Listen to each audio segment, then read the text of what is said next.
Good morning and good afternoon. My name is Sarah Biddulph and I'm the Assistant Deputy Vice-Chancellor International responsible for our university's China engagements. And I am completely delighted to welcome today our guests and participants in our seminar and dialogue on sustainable cities. Before I proceed, let me first pay my respects to the Wurundjeri people of the Kulin Nation, who were the First Nation owners of this land, and acknowledge the unceded land upon which the University of Melbourne stands and works. I pay my respects to their elders, past and present, and to any Indigenous people who are participating in today's seminar. So today we are really excited to be working with our long-term friends at CASS for this discussion on what is an extremely important topic. Today's dialogue comprises 2 keynote speeches and 4 panels, as well as 2 question and answer sessions. It is a really packed agenda, but we hope it will provide the foundation for future and more detailed discussions and collaborations. Now let me turn to some housekeeping. If you would like to ask a question, please submit your question by clicking the Q&A function that you will see at the bottom of the screen. We will hold all of the questions until the question and answer session, where we will work through those questions. We have interpretation, simultaneous interpretation, and so please click on the interpretation function to select either Chinese or English at the bottom of your screen. Today's session is being recorded and we'll be happy to share that recording afterwards. So now, without further ado, let me introduce first for the opening remarks, Ms. Jenny McGregor, AM, who is the Group CEO of Asialink. Jenny, would you like to give us your opening remarks? Thank you so much, Sarah, and it is an enormous pleasure to be meeting here today. I wish we were actually all in the city of Melbourne or in Beijing, even better, but here we are, and it's delightful to be able to welcome you today. I want to extend a very particular welcome to Professor Liao Fan, Deputy Director General of CASS, and to Professor Zhang Yongxin, Director General of the Research Institute of Eco-Civilization at CASS. Also welcome our own Deputy Vice-Chancellor International, Professor Michael Wesley. And I support Professor Biddulph in also paying my respects to our elders past, present and future, and to all Indigenous people here today, wherever you may come from. It's an enormous delight to be opening this dialogue today, bringing together some of the finest minds in China and Australia to discuss the research that you've been doing and hopefully to catalyse progress in solving mutual environmental challenges. Climate change, of course, is recognised by both countries as a significant threat to security and social and economic prosperity, perhaps the most significant threat. Collaboration on environmental issues and sustainability is not a new area of cooperation between the 2 countries. In 2004, Australia and China launched the Bilateral Climate Change Partnership. Fast forward to now, and this sector stands as a particularly promising opportunity for bilateral collaboration, with both countries taking significant action to mitigate the effects of climate change and enormously exciting research occurring in both countries. As someone who began with a very significant consciousness about climate change as early as 1985 with our work at the Commission for the Future, it's been an ongoing area of concern, obviously, particularly for those of us with children and grandchildren. And so we do really pay respect to all of the work that you're doing and as researchers and as leaders in this field. Working together with our speakers today from China and Australia will allow us to deepen our understanding of the challenges that both countries face and hopefully help us tackle those challenges collectively and collaboratively, and to empower the next generation of environmental progress in both countries, and hopefully and certainly globally. I'm really looking forward to hearing from everybody today and welcome you all, and thank you for your participation. Thank you, Jenny, very much. Now I'm very pleased to invite Professor Zhang Yongsheng, who is Professor and Director General of the Research Institute for Eco-Civilization at CASS, to give his opening remarks. Professor Zhang. 好，谢谢彼得芬助理副校长，尊敬的威斯利副校长，McGregor 女士，Asialink CEO，各位同事，大家上午好。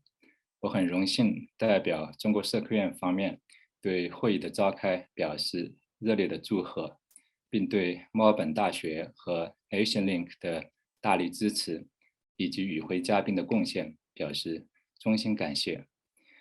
我们今天讨论的可持续城市问题是一个极其重要的问题。可持续危机是当今人类面临的最大危机。由于大约70%的碳排放和环境问题都发生在城市，所以很多人认为，只要解决了城市的环境问题，就可以解决不可持续危机。但是问题远不是这么简单。可持续城市问题根本上是一个发展模式转变问题。如果不彻底转变发展模式，这城市不可持续的问题就不可能解决。现有的城镇化模式很大程度上是传统工业时代的产物，而正是这种传统工业化模式导致了现在全球范围不可持续的危机。当作为城镇化基础的发展模式因为不可持续而发生深刻转变时，相应的城镇化模式也必须发生深刻转变。在实现绿色城镇化方面，中国和澳大利亚既面临共同的挑战，也有各自不同的问题。作为工业化国家，澳大利亚早已在工业时代完成城镇化，是世界上城镇化率最高的国家之一。以墨尔本为例，它一直被评为世界上最适宜人类居住的城市之一。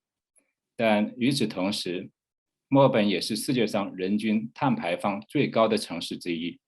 如果没有碳排放导致的全球气候变化问题，墨尔本将是一个所有城市都应该学习的完美样板。这意味着我们需要彻底重新反思传统工业时代的城镇化概念和模式。相比澳大利亚，中国的绿色城镇化面临更加艰巨和复杂的挑战。中国目前的城镇化水平为64%，中国还有10个百分点左右的提升空间。未来将有超过1亿人口会进入城市，这部分人口如何以绿色方式实现城镇化，是中国面临的一个艰巨挑战。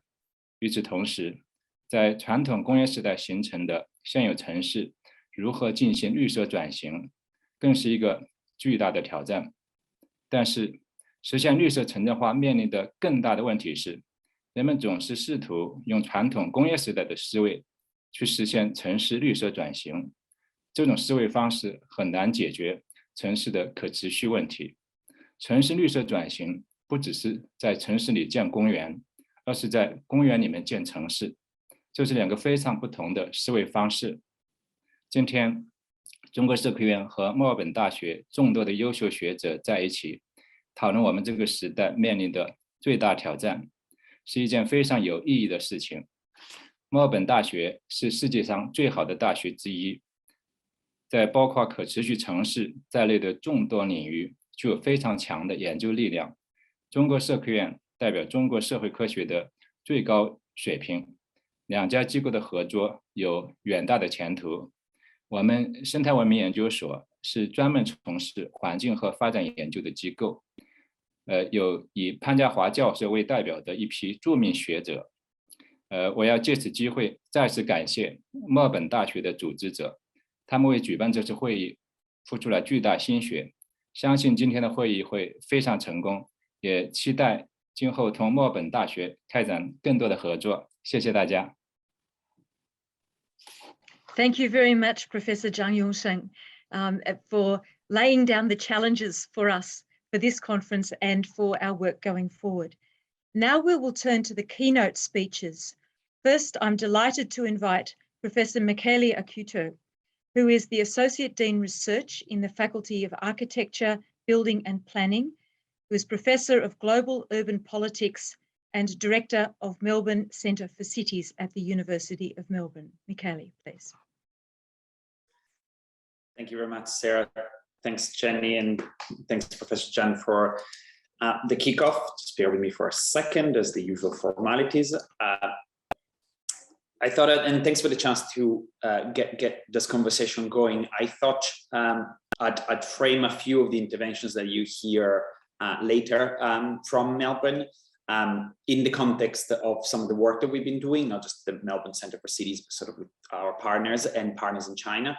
And I think I thought I'd frame this, apart from the lengthy title, just around one key point that I wanted everyone to take home from the way I'm kicking this off, around the importance of effectively what we're doing right now, and hopefully we get to do in person, and hopefully we get to do it in the longer term, but the importance of networking urban innovation, networking urban governance, networking urban sustainability, and the centrality that the connectivity that existed and will continue to exist, my speculation, between cities and urban institutions has as much in urban innovation than into the current crisis response. And I guess crisis in the sense of the COVID-19 pandemic crisis, but also crisis in the sense of the climate emergency we're in.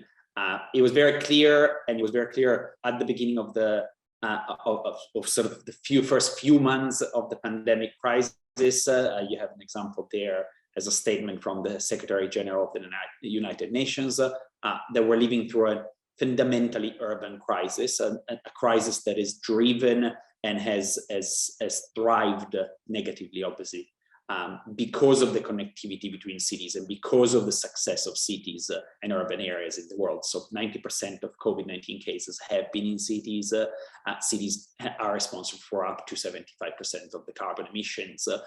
So the connectivity of cities is a challenge, and this is sort of where I want to go, and you see it on the right-hand side of the screen as one of the examples of the work that we do.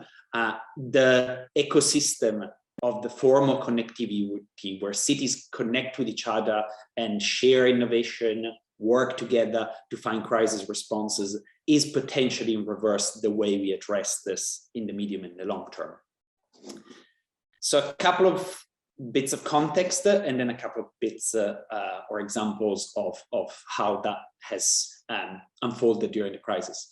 First of all, the last 3 to 4 decades, but fundamentally the last decade in particular, has seen an explosion of the formalization and the experimentation of cities formally connecting to each other to find sustainable solutions. So what you're looking at in little green dots is the total membership of over 200 formal city networks internationally. And the reason why I show you all the little dots and sort of the snapshot of what the landscape of cities engaging in networks in China and Australia on the left-hand side of the slide is to remind you that this isn't just a global city story. It isn't just Beijing or Shanghai or Hong Kong and Melbourne, Sydney and Brisbane. There are over 10,000 local authorities and governments of all kinds and shapes and geographies engaging formally into international partnerships. And it's confusing, don't crack your eyes too much. The figure right in the middle of these potentially up to 300 formal city networks existing today, at least a third very explicitly tackles questions of urban sustainability, and very explicitly doesn't just offer a platform for mayors and city officials to get together, but it fundamentally pushes towards experimentation and innovation. Now, what happened during the crisis? Well, obviously, this presented a fundamental challenge because lots of that networking was done in person, was done connecting with each other, summits and forums and visits and exchanges. And yet the geography of global networks, the geography of networked urban governance didn't disappear. And if anything, it strengthened in many contexts of the built environment. And it also offered the chance to engage with additional challenges. So for instance, even stronger collaboration between networks that work on questions of sustainability and climate, like the C40 Climate Leadership Group, and networks that deal with questions of migration, for instance, like the Mayor's Migration Council. But what I wanted to look at, apart from the fact that everyone went on Zoom, right-hand side, is sort of the middle graph there out of a project that we did with the C40 group, to stress that for the vast majority, cities that work in networks deliver well above where they have formal powers to do things. That mayors, and many mayors from China as well, not just referring to Australia here, internationally really put their mouth where, put their money and their activity where their mouth is. So there's almost no sector in the built environment where environmental action isn't happening really effectively beyond the purview of cities. And that's a positive thing because this underpins the crisis response of cities. At the same time, and that was my nod towards the beginning, towards the Secretary General of the UN, pointing at the fact that all of this is happening in an urban world, an increasingly urbanizing world, is that there isn't just a recognition of the size and impact of urbanization and urban areas, and what you're seeing there is a few snapshots of a program that we've had looking at the formal recognition of cities in the United Nations. And a clear trend for us is that in the last couple of decades at least, cities have been increasingly and formally been written into multilateral treaties, frameworks, and programs as actors, as entities capable of doing things. And as you see sort of from the right-hand side, if you look at which themes have driven this recognition of cities as capable of tackling the current environmental, health, migration crisis, for example, it is development and sustainability. It is very much that sort of nexus of sustainable development. But if you look at sort of the bottom graph, when we ask cities, and this is sort of international in a pretty broad sample, including quite a lot of Chinese cities, when we ask them how do they engage with the UN system, with the multilateral process, well, the vast majority don't do it solo, they don't do it individually, they do it through networks. So most cities are keen at all shapes and sizes to engage with global agendas like the SDGs, like the Paris Agreement and the Glasgow recent accords. But they do so through networks. So again, to stress the importance of collaborations of networks. And you'll see a little bit more of this later today, for instance, from my colleague, Dr. Kathy Oak. At the same time, something else, and just two quick things to show you. In crisis, cities themselves have had an incredible chance to understand and value forced experimentations. Cities have had to invent new ways to do things, not just to respond to the crisis, but to deliver on, for instance, climate commitments and sustainability agendas. And we're just about, and this is a project, for instance, we do with Cambridge University, we're just about starting to understand how valuable is that forced experimentation in the long term, and recognizing that. And equally, how complex, and you're seeing a snapshot of what that network world looks like from Melbourne. It can be bewildering, it can be off-putting to many cities, but the key part is we need to strengthen the capacity that cities have to network. Most cities don't have formal training and capacity in this space.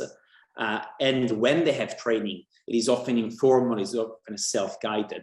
So if anything, we're not just doing quite a bit of research here on city diplomacy, but we're pushing for formalized training in it. And this is something I should say that China has a long-standing tradition on in city diplomacy in contexts like, again, Tianjin or Shanghai, with many institutions that have understood this decades ago, and there's a lengthy tradition of training and research in city diplomacy. So perhaps sort of a really strong area of collaboration here.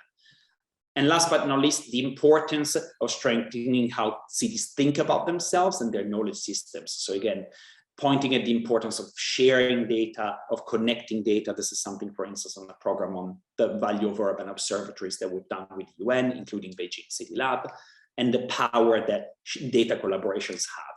So to wrap up, what you'll see later, you'll see examples of how we do that as a university, partnering closely with the city, that in the long term, this isn't just about universities or cities, it's about civic partnerships between universities and cities. And you'll see examples of that from my colleague, Professor Sarah Bell, Dr. Judy Bush, Jesse Briggs, or Sohail Sabri, and how we cross what is just a few meters, a few hundred meters down the road with the city of Melbourne to act as a civic and local reality, not just as a city or as a university.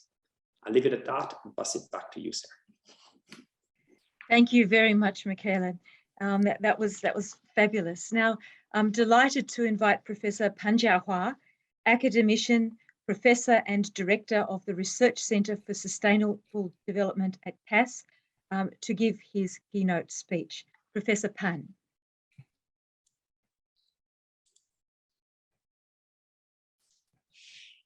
非常感谢 Sarah，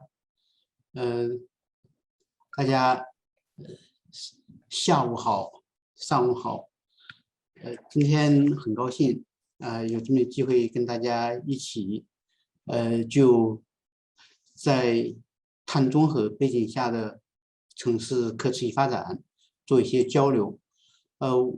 我今天呢，与大家一起分享呢。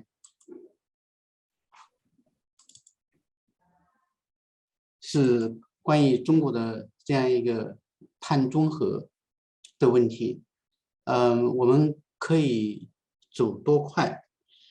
为什么选这么样一个看起来跟我们城市本身关联不大的这样一个选题呢？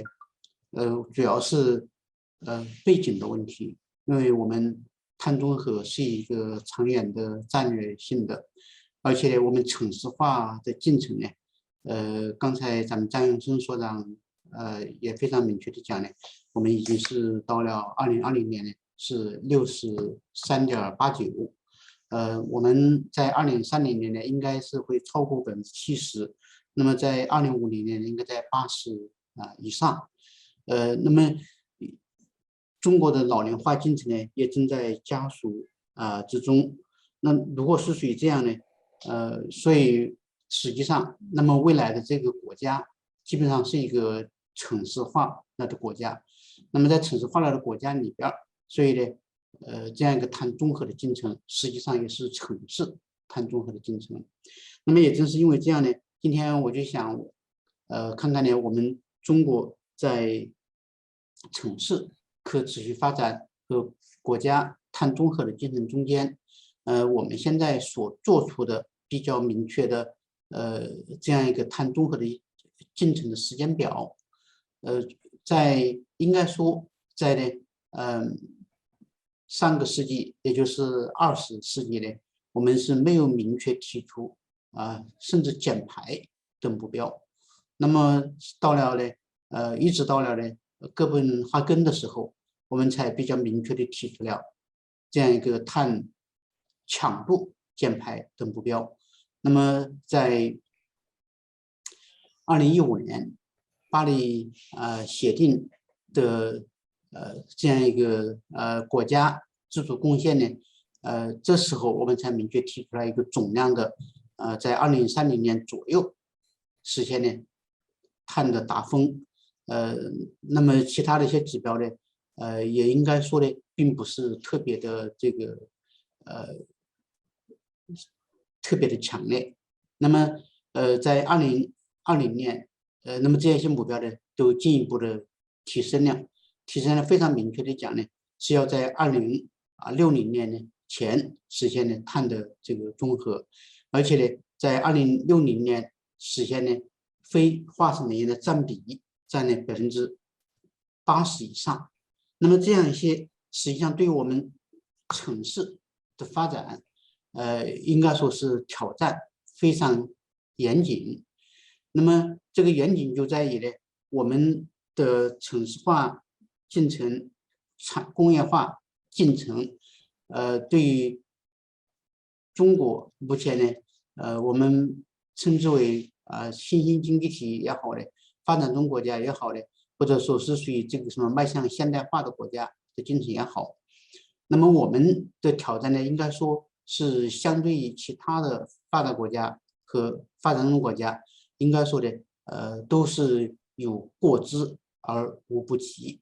那么主要是表现在呢，我们当前的这样一个排放水平已经是非常高。尽管呢，我们已经进入了这个高位平台期，峰值呢也应该可期，但是呢，要快速的下降，应该说难度是非常大。那么为什么难度大呢？也就在于中国的能源结构。今年的9月份呢，我们出现这样一个拉闸限电企业关停的情况呢，以至于呢煤炭非常紧缺。实际上2020年我们的煤炭占我们能源的这个消费的占比是有了56.78%，就是56.8%。那么在这样的情况下，如果我们按照每年2个百分点，那么也是要30年以后。而世界平均的能源结构中，煤炭只占27%，也不到中国的这个一半。美国的不到1/4，欧盟更是的只有这个10%。所以在这样的情况下，中国的要想彻底的这个去煤，这也是为什么这次在格拉斯哥的谈判中间，关于煤炭，我们是用了这样一个逐步减少，叫这个 phase down， 而不是呢用了这个 phase out 也不是去煤的这样一种表述。那么这个也就表明呢，这个煤炭在中国呢还需要有一段时间呢才能够不断的减少。那么最后的退出呢，可能是需要在2050年代早期才有这么一种可能。因为我们现在很多高碳锁定的，那么这样一些煤电煤化工的设施呢，也都是属于高资本密集，生命周期呢也都比较长。而且我们也不能够期望呢，就是随着经济发展，我们的碳的这样的排放呢就会降下来。实际上像美国人均是超过6万美元，欧盟也在5万美元以上，他们的这个人均碳的排放和总量的排放实际上下降的幅度呢也并不是特别的快。那么从这些看呢，我们确实还是需要的认识那么这样一个碳中和进程因为中国的城市化进程还尚在这个中期靠后。而且呢，广大的农村呢尽管我们说城市化，农村也是非常重要的这个能源消费和需求的这样一个市场。那么尽管是这样，那么我们在碳中和的进程中间呢，应该说是效果是非常显著的。我们现在仅仅是水电装机那么绝对是世界上这个位居第一。风和光，我们已经到了接近6亿千瓦的装机总量。尽管呢，目前它的发电占比还只有了10%左右。那么将来这样的提升的幅度和速度呢，应该是非常可期的。特别是呢，我们非常明确，不仅仅是在能源的生产一侧，而且在消费这一侧呢，也是非常明确的。要彻底的逐步的退出化石能源。比如讲我们的新能源汽车，在世界上应该说也是属于一种比较领先的地位。我们明确讲呢，要在2025年，我们新车市场至少是有20%左右的呢，新能源，也就是纯电动汽车，而且每100公里行驶里程耗电呢在12度以内啊，所以它这样的竞争性确实是让人可期的。那么在2035年，我们纯电动汽车或者叫新能源汽车要占比呢要达到呢成为主流。那么这个进程应该是以全球协同一致的，而且呢，我们说这个碳中和实际上最难的还在于城市。那么也正是因为城市的碳中和的难度是特别大，所以呢，我们才需要有这么一种叫区域协同、多能互补。我们中国的这样一种地理结构和气候条件呢，决定了呢我们西北半壁呢是有无限的风光的能源，那么西南呢相对来讲水电比较充裕，东南沿海呢也有很多的海上风电的这个机遇。那么这样多能互补、区域协同，我们这样一些像我们前面讲的这个 C40，就是40个主要城市，像北京、上海这样一些巨无霸的城市，那么他们就可以通过区域的协同，能够呢将零碳的能源呢保障自己的需求。我们现在说这样一个碳中和，实际上对于城市、对于我们的地区的发展，一个非常重要的问题，就不仅仅是为了碳中和而碳中和，更重要的必须是要协同，必须是要整合。那么城市的这样一种韧性，城市的恢复力也是至关重要。我们的生物多样性的保护，以至于呢，我们整个生产、消费需求的格局都会发生相应的变化。我们举一些简单的例子，比如讲，在我们城市本来应该说是碳汇和生物质能的空间比较小，但是呢，如果我们城市的这样一个绿化，我们城市建筑的里面用太阳光伏的玻璃和太阳光伏的屋顶，那么这样呢，我们自然的空间也可以加以多重的利用。那么这并不意味着我们应该是把森林砍伐了来呢增加我们光伏的生产，那么这样呢会使得我们的自然环境更加脆弱。我们应该说，这样一种生产和消费也是一种呢发展范式的一种新的突破。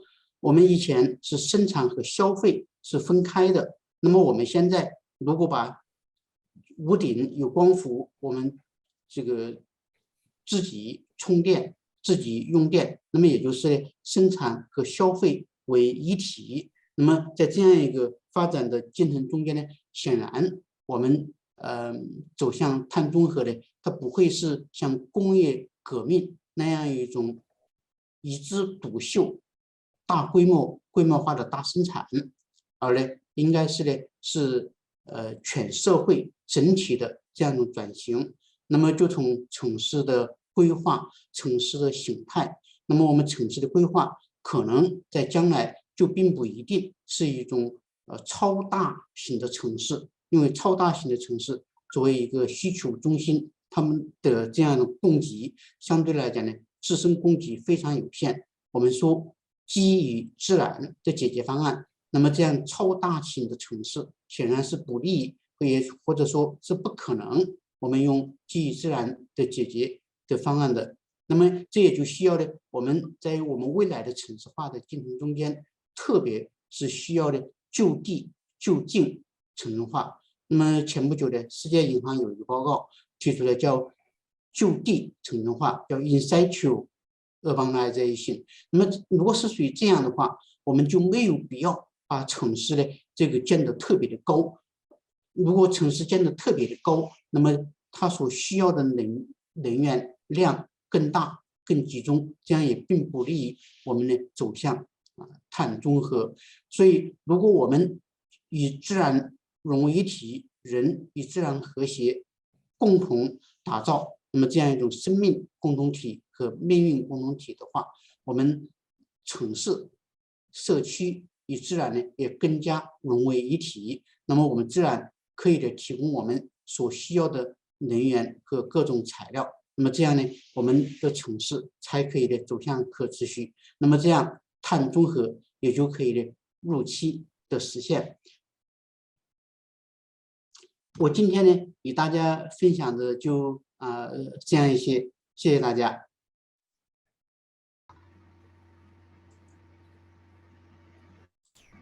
Thank you very much indeed, Professor Pan, for that really insightful talk. Now we will move without pause to session 1, which is our first panel entitled Green Urbanism. Could I invite, please, Professor Zhuang Guiyang, who is Professor and Deputy Director General of the Research Institute for Eco-Civilization at CASS, to give your speech. Thank you. 好的，谢谢主持人，各位专家，大家上午好。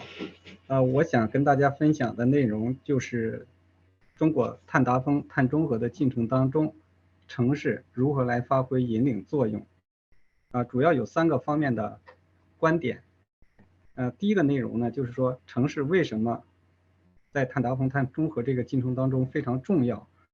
我们都知道这个城市占据了全球54%的人口和70%以上的能源消费及其碳排放，因此呢，城市是节能减碳的主战场。那么在中国快速的这个城镇化进程当中，需要避免被高碳锁定。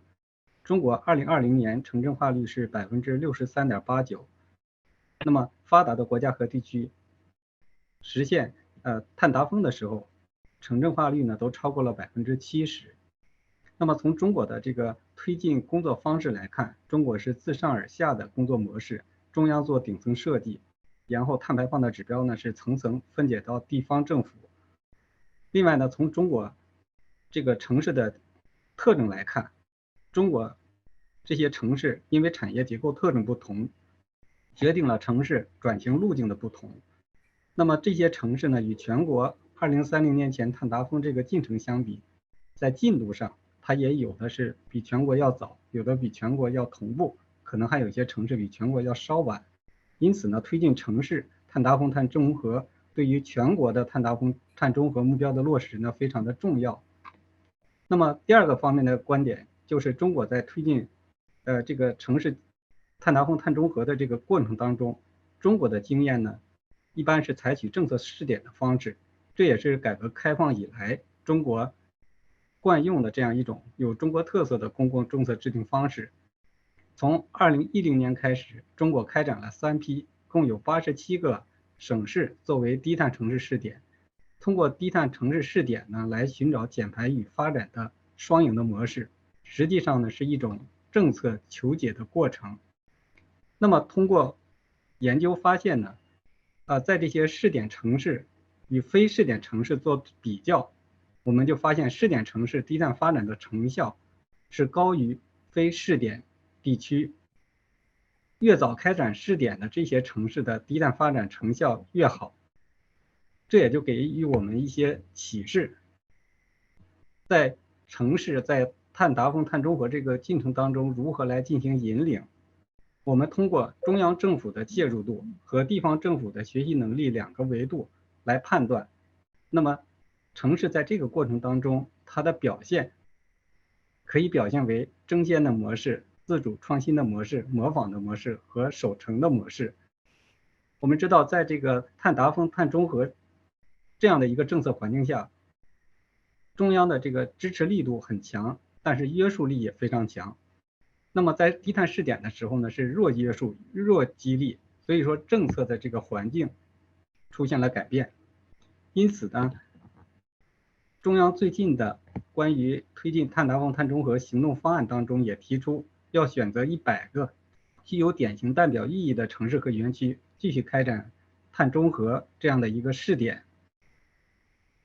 那么在这个试点的这个过程当中，就要鼓励地方政府来大胆创新，发挥就是政府间的这种学习效应。因此呢，城市要发挥引领作用，就必须在碳达峰、碳中和这样一个理念的引领之下，做好城市碳达峰、碳中和的规划，统筹协调各部门、各行业、各地区之间的这样的一个政策目标导向。同时呢，在政策落实层面，通过考核和激励这样的一些机制，来把目标加以落实。最后呢，还有就是这些统计核算相应的这样的一些支持的工作。以上呢就是我跟大家分享的，就是城市在碳达峰、碳中和这个进程当中如何发挥引领作用的一些思考。请大家多批评指正，谢谢大家。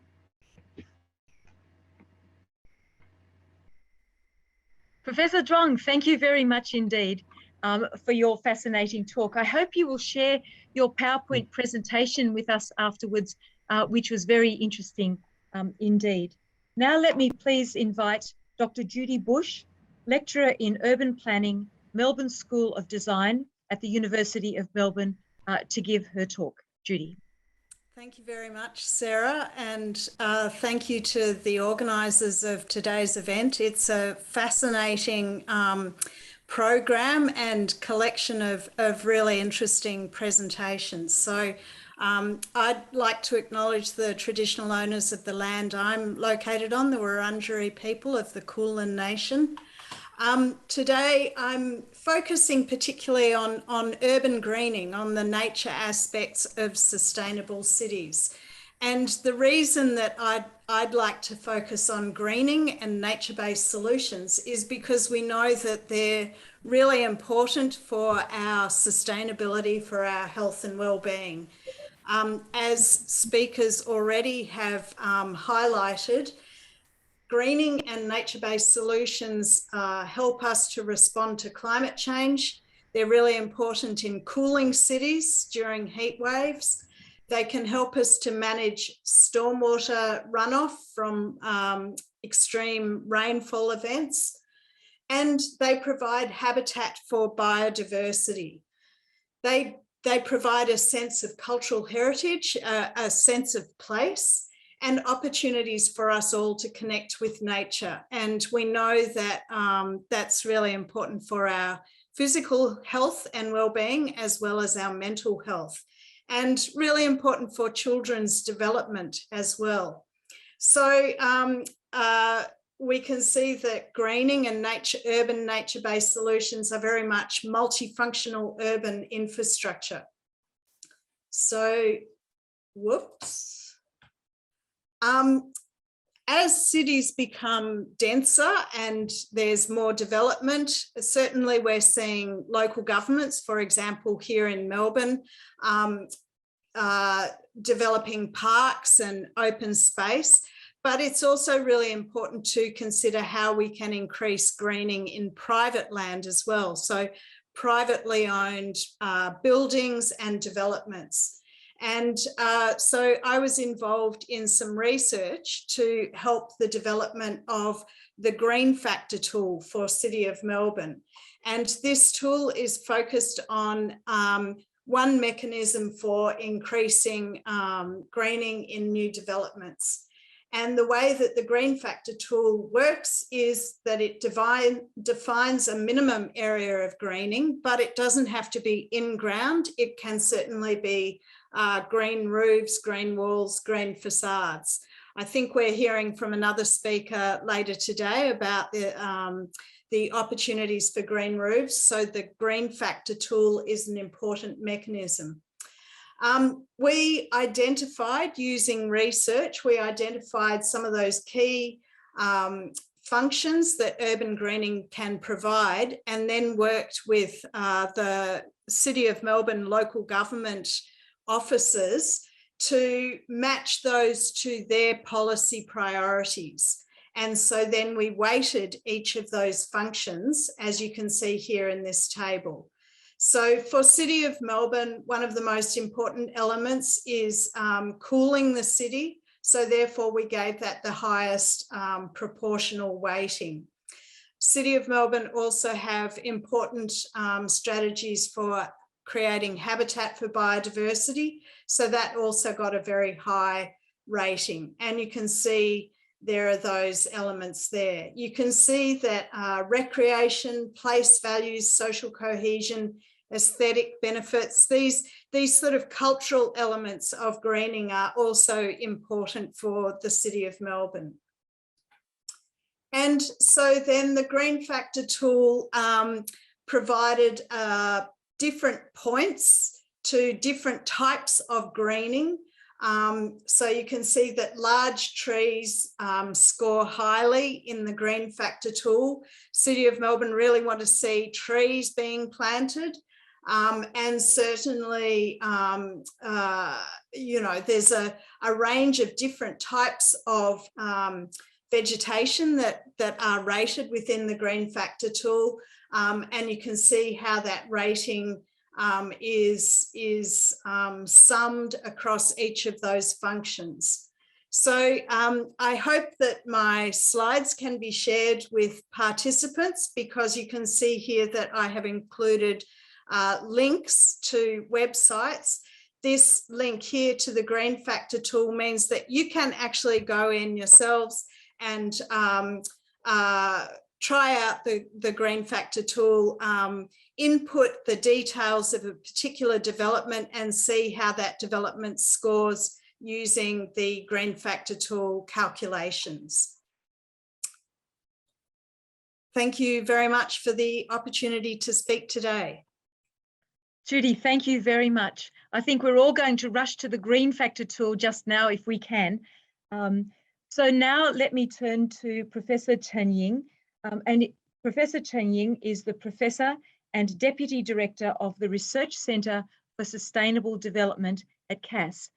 Professor Chen, thank you. 谢谢主持人，非常高兴来参加今天的研讨会。我想继续呢，这个刚才潘家华教授和庄贵阳教授呢所提到的有关中国碳达峰、碳中和的话题，来讲一讲呢我在城市层面这个碳达峰、碳中和的一些所观察到的一些这个主要的行动。那么在去年的9月22号呢，这个习近平主席呢在联合国大会宣布了中国的碳达峰、碳中和的目标，并且呢在去年的12月12号呢，中国呢将国家自主贡献的这个目标进行了更新，提出了更具有雄心的一系列的这个目标。那么自此在最近的1年中呢，中国从中央政府到省到城市呢，可以说呢在逐渐的建立起一个1+N 的这个政策的体系。碳达峰、碳中和呢，在中国呢已经被纳入了这个生态文明的建设的整体的布局。而就在这个习近平主席发表讲话的1周年的时候呢，中国呢出台了2份非常重要的这个指导碳达峰、碳中和的重要的文件，也就是这个政策体系中1的部分，以及呢这个2030年前这个碳达峰的一个行动的方案。那么目前呢这个 N 的部分，就是各个部门和各个省的这个相关促进碳达峰、碳中和的政策措施呢，也都在制定当中。而且我相信在年底之前呢，省级的达峰的方案呢都将陆续的这个推出。那么中国呢也启动了这个全国的碳排放的这个市场，目前呢是纳入了发电行业，但是呢在“14·5”期间，也就是在2025年之前呢，其他8个这个能源密集的这个行业呢，也将呢逐渐的纳入这个碳市场。那么在城市的层面呢，中国呢从2010年起，陆续呢分3批呢启动了这个有87个省和城市呢加入了一个叫低碳城市试点的一个计划。那么这些城市呢都纷纷的积极的呢这个进行减排的活动。其中呢，绝大部分的这个省和城市呢，都提出了他们的达峰的目标，而且呢，这很多的目标呢，都是比国家的这个达峰目标呢更加的提前。比如这个上海呢，就宣布了它要在2025年达峰。那么我想举其中的一个例子呢，就是江苏省的这个镇江市，位于中国的东部的地区，也是我的家乡。我最近呢有机会呢有多次的去镇江呢进行调研，他们低碳城市和碳达峰方面的一些情况。我也借此机会呢分享给各位的听众。镇江市呢是在2012年呢被纳入了第2批的低碳试点城市。那么在过去的这个5年间，就是“13-5”这个第13个5年规划的这个期间，它的 GDP 呢是增长了32%，那么 PM2.5 呢是降低了55%，而它的单位 GDP 的这个碳的强度呢是下降了21.7%。但是从它的这个排放的总量来看，它仍然呢处于一个这个排放总量比较大，而且呢这个 GDP 和碳排放之间呢处于一个相对就是不稳定的一个相对脱钩的一种状态啊。在中国呢，其实很多的城市呢也是存在类似的情况，也就是说 GDP 的增长的同时呢，其实碳排放的总量呢仍然处于一个比 GDP 相对慢一点，但是仍然处于一个上升的这个状态。所以呢，在这些城市呢，未来呢，首先呢要碳达峰，而且呢是存在着巨大的挑战的。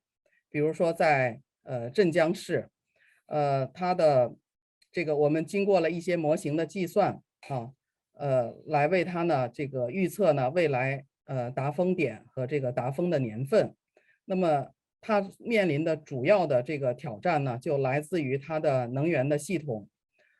由于呢它是这个大量的使用煤电的，它的主要的能源呢来自于煤炭，而且呢它不仅呢自己使用煤电，而且还向其他的城市呢外输煤电，所以呢它的这个整个的能源的转型的压力是比较大的，而且呢工业的这个用电的这个用电量的在全社会用电量的这个占比呢高达这个72%，但是它也付出了这个为了碳达峰和碳中和呢，它也付出了很多的努力。那么比如说它的电动车的销量在这个逐年的这个上升，那么它呢引入了一些这个光电可再生能源的发电，并且呢正在考虑呢从这个外部呢调入这个清洁的电力。在建筑的领域，在这个交通的领域都采取了很多的措施，也包括这个绿色金融的这个部分呢，来筹集资金呢，来积极的推进一些低碳和零碳项目的这个落地。那么在镇江呢，它还开发了城市的碳管理的这个数字化的系统。这样使它的这个决策呢更加科学有效。它还开发了这个关于投资项目的一个碳评估的一个机制，这样呢能够保证呢在未来呢它能够压缩掉这个尽量的压缩掉一些高碳的产能，而呢新投资于一些更先进和低碳的项目。还有呢就是我们在镇江呢也开展了大量的关于公众参与和公众提高环境意识的这样的科普教育活动，我觉得呢都是能够促进这个城市早日碳达峰和迈向碳中和的一些重要的这个政策的措施。时间关系呢，我分享这些，谢谢大家。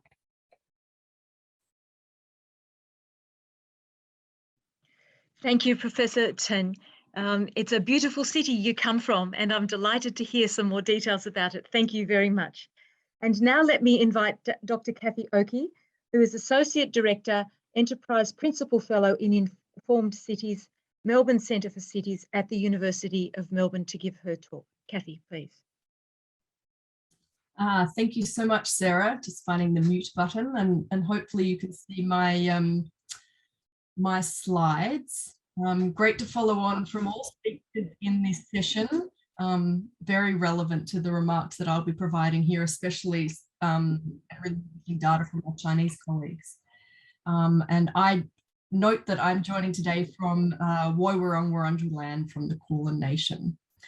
So I lead the Innovate for Cities research program for the Global Covenant of Mayors for Climate and Energy, or GCOM. GCOM represents over 11,000 cities committed to ambitious climate action across the world. And I do this through, as mentioned, through the Melbourne Centre for Cities at the University of Melbourne.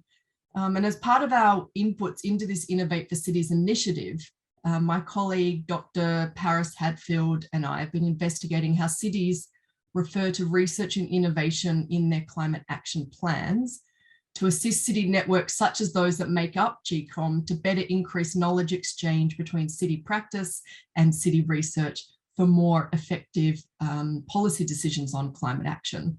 And the research also provides a knowledge base for improved advocacy for city networks on behalf of their city members for more targeted research partnerships.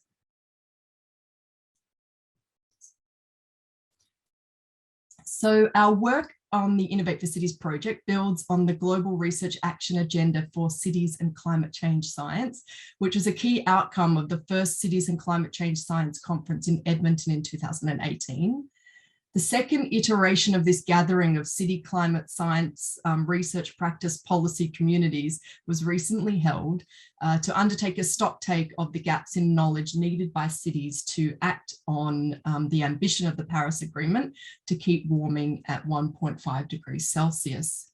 And this wheel on this slide captures an initial review of current global city research action priorities from the recent Innovate for Cities conference, where 7,000 participants took part to hear 500 speakers highlighting gaps in knowledge on topics such as city governance and justice, informality and finance, innovation for implementation also came through, including new ways for co-production of knowledge and new methods to empower cities to act more decisively. We're in the middle of finalising the synthesis of all the information from the most recent stocktake right now, and yeah, hopefully I can share it at the next one of these events maybe.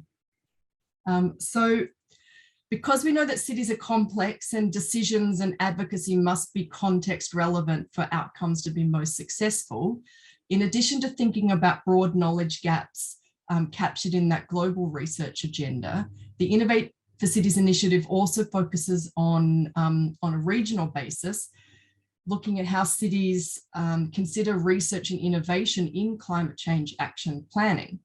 And so this, I've only got a short amount of time, and so this Oceania snapshot I speak to is one piece of research from a desktop study of 98 city climate change strategies, randomly sampled across 10 regions, published since 2016 in English from GCOM signatories with populations of 50,000 or more.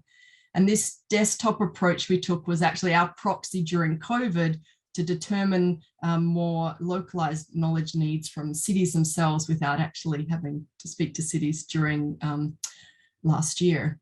So working with the method developed with our research partners, Ironbark Sustainability, individual actions were extracted from city climate strategies, mitigation, adaptation, combined strategies, and actions were categorized by target emission sectors or climate hazards, how well the action is defined, and the intervention type. And text searches were used to identify policy themes in action, descriptions, keywords such as energy, green space, habitat, and public health. And in our Oceania sample of 807 mitigation actions, 24% of the actions involved research and pilots on topics such as investment, finance, energy, buildings, and construction. And of the 587 adaptation actions in the Oceania sample, 22% involve research and pilots on knowledge gaps, topics such as public health, water, investment, and finance. We also looked at challenges and enablers to climate action using an additional piece of analysis on a survey and some interviews that were undertaken by GCOM and Bloomberg Associates, and echoing some of the challenges and opportunities that our colleagues have just spoken to in Chinese cities. Challenges in Oceania identified include limited legislative powers, data that's easy to understand, integration of climate action into the day-to-day work of existing climate city departments, and securing funding within operating budgets of cities. And enablers include regional collaboration to scale up impact, climate data for vulnerable communities, and city-specific climate data are the opportunities for greater action. And clearly, as I've said already, common issues as presented from our colleagues today in this session. And I believe I need to finish now due to a short amount of time, but thank you very much for the opportunity to share this snapshot of our research with GCOM. Kathy, thank you very much. It's cruel, isn't it, having so little time and such rich material. I hope we'll all have a chance to continue these conversations in much more detail. Now let me move to session 2, which is the session on creative green cities. And so the first presenter in this second session is Professor Shan Jingling, who is Professor and Director of the Division of Land Space and Ecological Security at the Research Institute for Eco-Civilization at CASS. Professor Shan.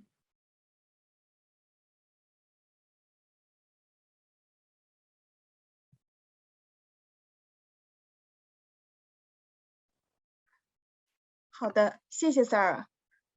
很高兴能够参加这一次的这个中澳可持续城市的对话。我是来自中国社会科学院生态文明研究所的单晶晶，然后我的研究领域呢是国土空间规划和生态安全。今天呢，我想从这个国土空间规划这个角度呢，来谈谈中国在推进绿色和可持续发展方面的一些探索和实践。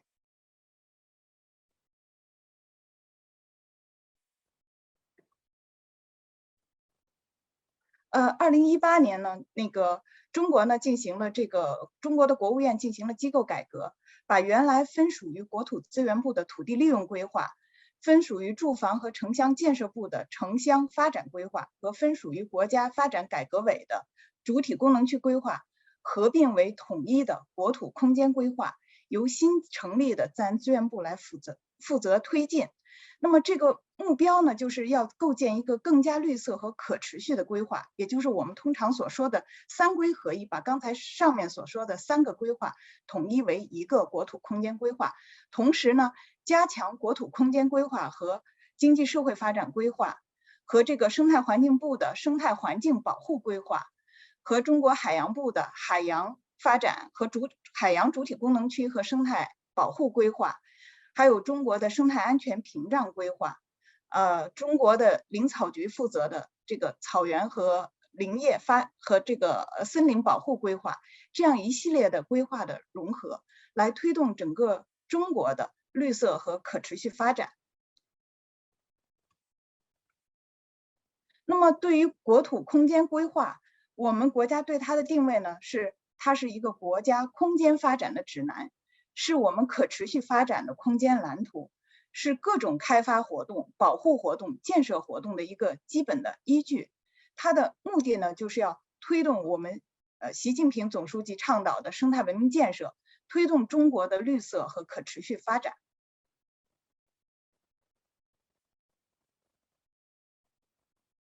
那么我们的这个国土空间规划呢，是一个体系，这个体系呢被分为我们叫做5级3类。那么所谓的5级呢，就是有国家级、省级、城市级、县级以及乡镇级。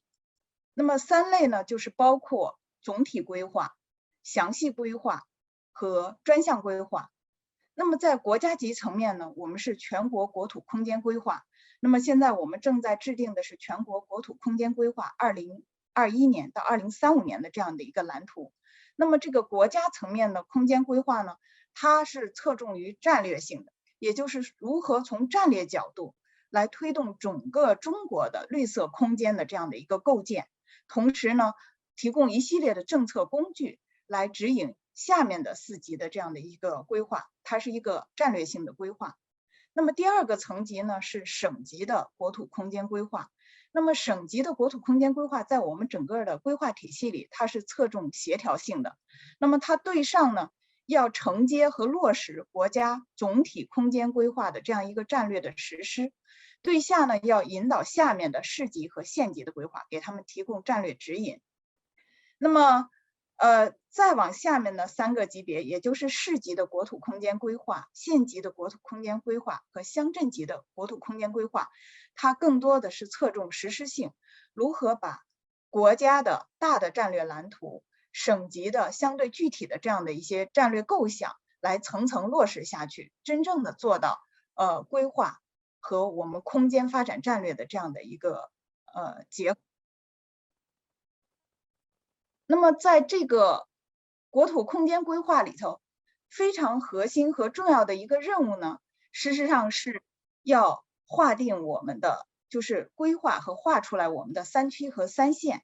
那么3区呢，是指我们的城市化地区、我们的农产品主产区以及我们的生态功能区，这3大主体功能区在整个的中国的国土空间上面是应该如何布局的。那么在此基础上呢，来制定差异化的开发建设和保护政策。那么目的呢，是形成优势互补的、更加生机勃勃的这样的一个发展的一个蓝图。同时呢，它也改变了中国原来传统的以发展为导向的思维。当然，这个我们已经从很早，特别是改革开放后，尤其是18大以后，我们已经开始来向绿色可持续发展来转型。那么强调的是，在城市化地区，它更多承载的是发展的功能，但是在更多的生态功能区、农产品区，它可能更多的是促进中国的承载起这种环境保护和生态保护的这样的一个功能。那么在这样的3大主体功能区的基础上呢，我们又对每一个区域都划定了它的这个生态环境底线和资源开发的上限，要给它设定这样的一个限制。那么通过我们的双评价系统，双评价就是一个是生态环境承载能力、资源环境承载能力的评价，还有一个是它的开发的适应性的评价。那么现在呢，我们正在把越来越多的要素，比如说如何来应对气候变化，还有中国的双碳目标，来纳入到我们的这个双评价的系统里头，来确定我们所有开发建设的生态环境的底线和资源开发的上限，并且呢，从维护中国的生态安全、粮食安全和可持续发展出发，来划定我们的3线，也就是生态保护的红线、永久基本农田的保护线，还有就是我们的城市的开发边界，城市不能够是无序的这样一个蔓延，并不是越大越好。就像我们刚才潘教授所讲的，就是很多的城镇也可以是小而美的。那么这个是我们的一些总体的设想，然后我也想简单的介绍2个例子，因为时间限制，我只是简单的说一下这个例子。那么大家现在看到的这2个图呢，是我们第1张图片是位于我们的成都，四川省的成都。我们把这个实验呢叫做这个小组深微实验 SIM， 它的这个小组深微呢 C 呢是这个是 small scale 小规模， C 呢 clustered 组团式， E 呢是生态化， V 呢是微田园。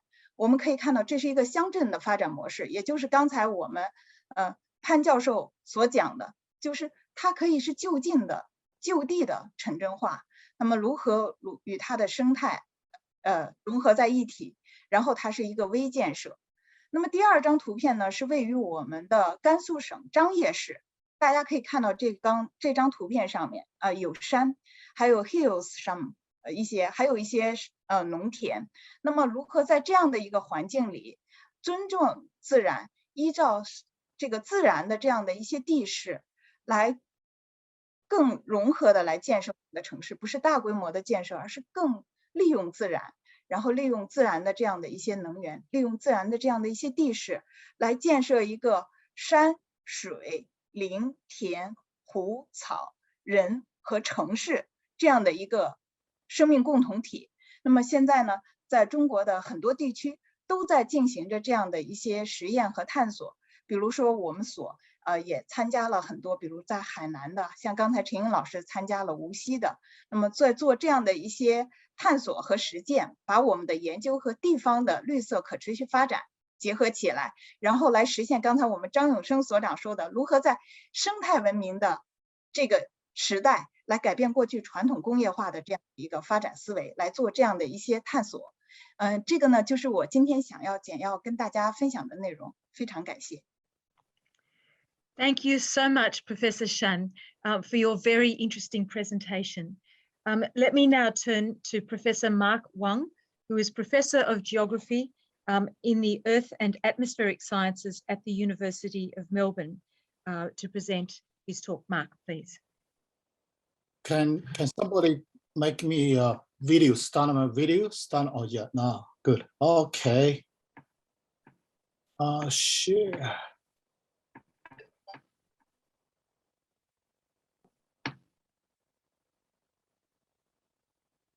Can you see my PPT?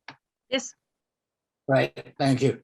Okay, the Chinese Academy of Social Science speakers all have addressed quite interesting topics, including the carbon neutrality. Professor Pan raised this significant question, how fast China can go. I mean, it's a wonderful question. Professor Zhuang asked the question about attention about a city's leading role in the carbon reduction, and Professor also city carbon peak and neutrality. I mean, this my presentation we just call research attention or potential collaboration about China's so-called Shuangtai agenda, okay, Shuangtan, urban study agenda between Melbourne University and CASS, dual carbon goals between our two parties. And okay, let me go. Okay. Ooh, what's wrong? Oh, good. I think the photo is gone. I don't know what's wrong. Anyway, so the China's double carbon target, called a 30-60 target, offer a lot of important research agendas and collaboration opportunities between us. And China's climate policy matters, and China's carbon reduction targets, 30-60 target, are really real. There are really actions taking place in China. And the Chinese central government is pushing very hard to reduce the carbon emission. And every corner, every part of a government level of government is trying to do something about carbon neutrality and carbon peak planning. This has attracted some of the research attention. It's a tough plan, 2030, peak carbon 2035. China wants to reach the moderately developed nation, 2060 carbon neutrality. So China's carbon reduction process is parallel with this becoming rich agenda of progress. All action about carbon peak or neutrality and modernization or economic development are not always complementary. So a bit challenge. China perhaps is the best social policy lab for carbon response study or including urban. Sorry, my, I don't know, Wong, I got some photo here, but the image is gone. I don't know why. Doesn't matter, I guess message crossed. Let me move to the next one. So we are different. CASS and Melbourne, we are different. Australia, China, different. But we are perhaps the best partner because China, the world's largest emitters of carbon dioxide, its government actually is actively promoting countrywide carbon peak, carbon neutrality plan and taking actions. Australia is one of our highest carbon emission countries in terms of per capita. Our government and politicians have not done much, but our society, community, NGOs very active in terms of carbon reduction and carbon actions. And Chinese Academy of Social Science is the most comprehensive social science research hub in China.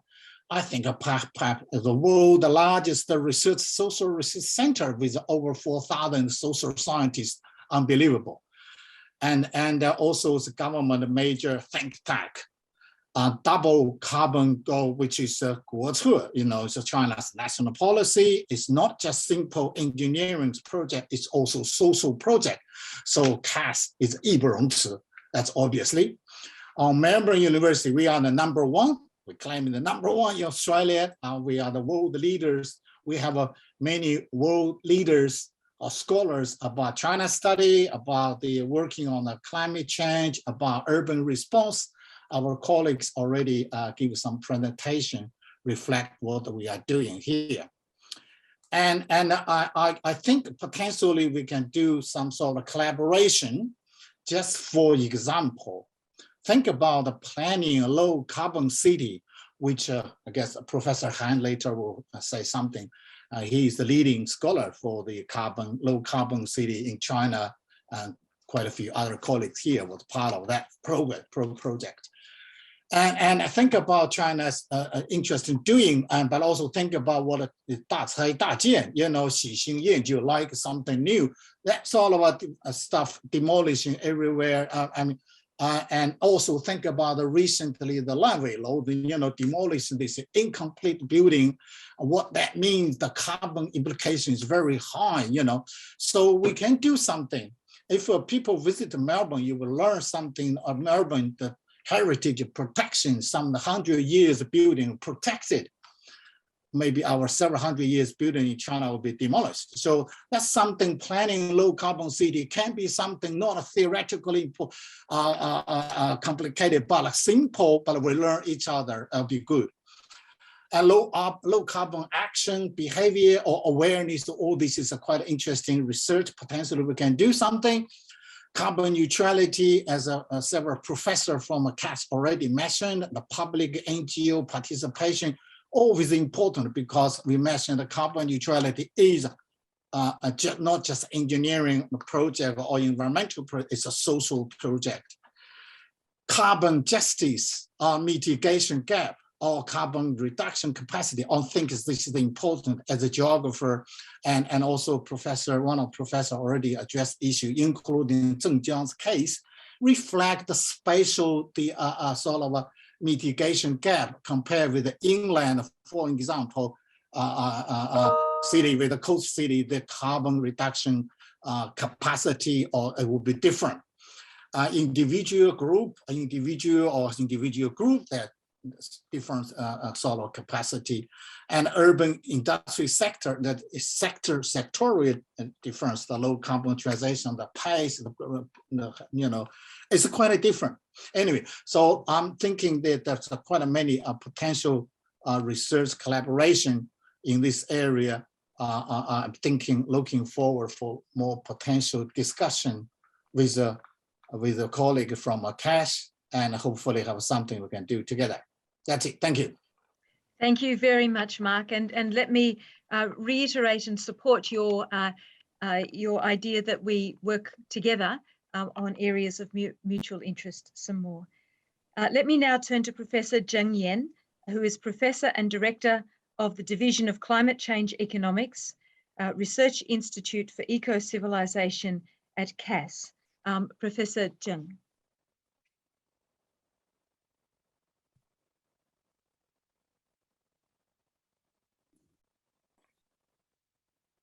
谢谢主持人，我来开一下我的这个，对，我来分享一下我的屏幕。对，我就这样开始吧。对，我分享的是中国的韧性城市进展。那么刚才我也听到，就是我们中澳的学者提到了说，就是碳中和呢，实际上是一个城市层面的一个碳中和的进程，因为城市它集中了最多的人口，最高的排放。那么尤其是中国目前面临一个转型期，就是向未来的一个绿色城镇化转型。这个是我们的一个必须哈，也是一个必然的结果，因为中国人口很庞大，目前呢已经有64%左右的城镇化率。那么很多中西部城市实际上它还没有达到这个城市化率。那么在没有达到这个城市化率之前呢，它很多的基础设施，那么它还需要提升。那么就是我们潘家华老师说的，它需要很多的适应性排放。那么这样的一个情况呢，我们向哪里去啊？这就是我们很多城市，尤其是不同发展阶段的城市，它需要考虑的一个问题。那么中国在这几年才开始从低碳城市转向韧性城市啊，就是包括我们生态环境部2017年开始开展了一个试点气候适应型城市建设。那么在2015年以来呢，我们先后推行了2批海绵城市试点。那么今年又开始推行第3批全域型系统型的海绵城市试点。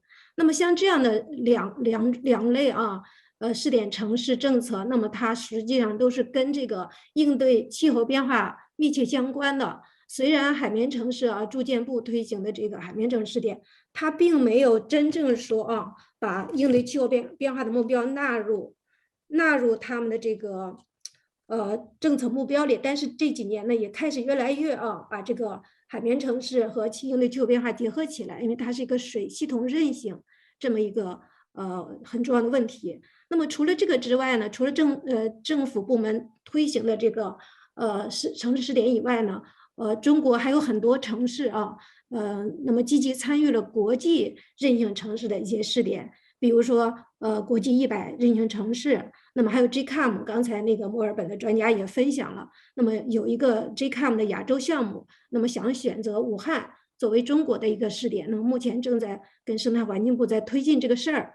那么还有就是ECLI这个易可城那么他们的resilient cities 的一个 network， 那么这个呢，在中国已经有9个城市或者是城区比如上海的一个区，那么还有珠海香港等等，有很多城市加入。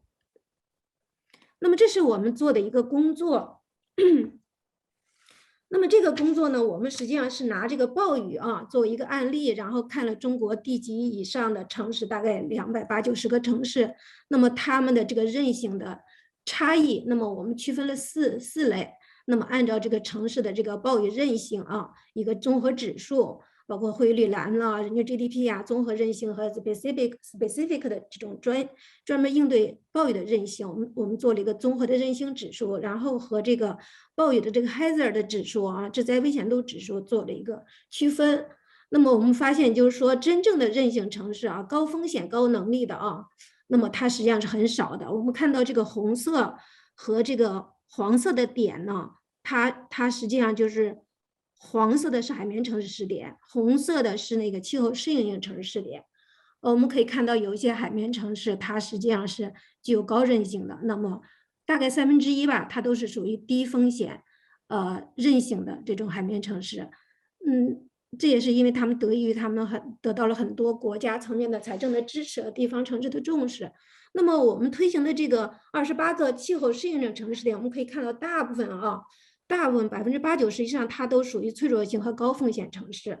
那就说明这些中小城市位于中西部地区，他们还是需要很多雪中送炭的政策支持。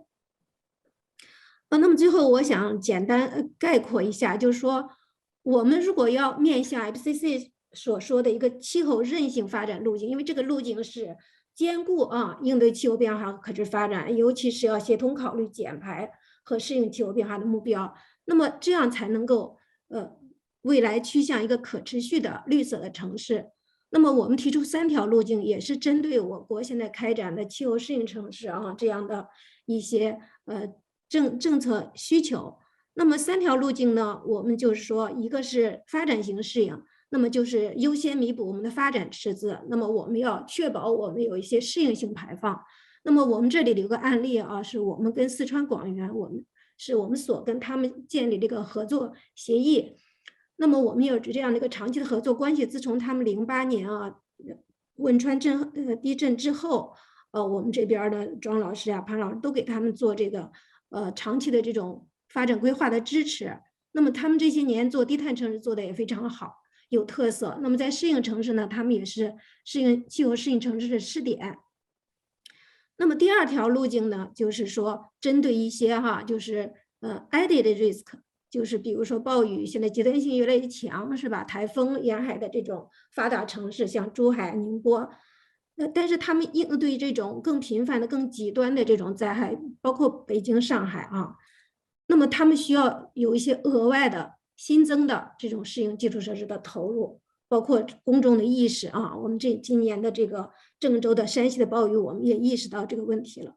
那么第三条路，对，第二条路是增量型适应，第三条路呢，我们这个路径应该是转型适应路径了。那么这个转型适应路径呢 ，IPCC 报告里边啊，也这几年反复在强调。那么它是就像我们那个张永生所长说，它应该是它的驱动力应该是一场深刻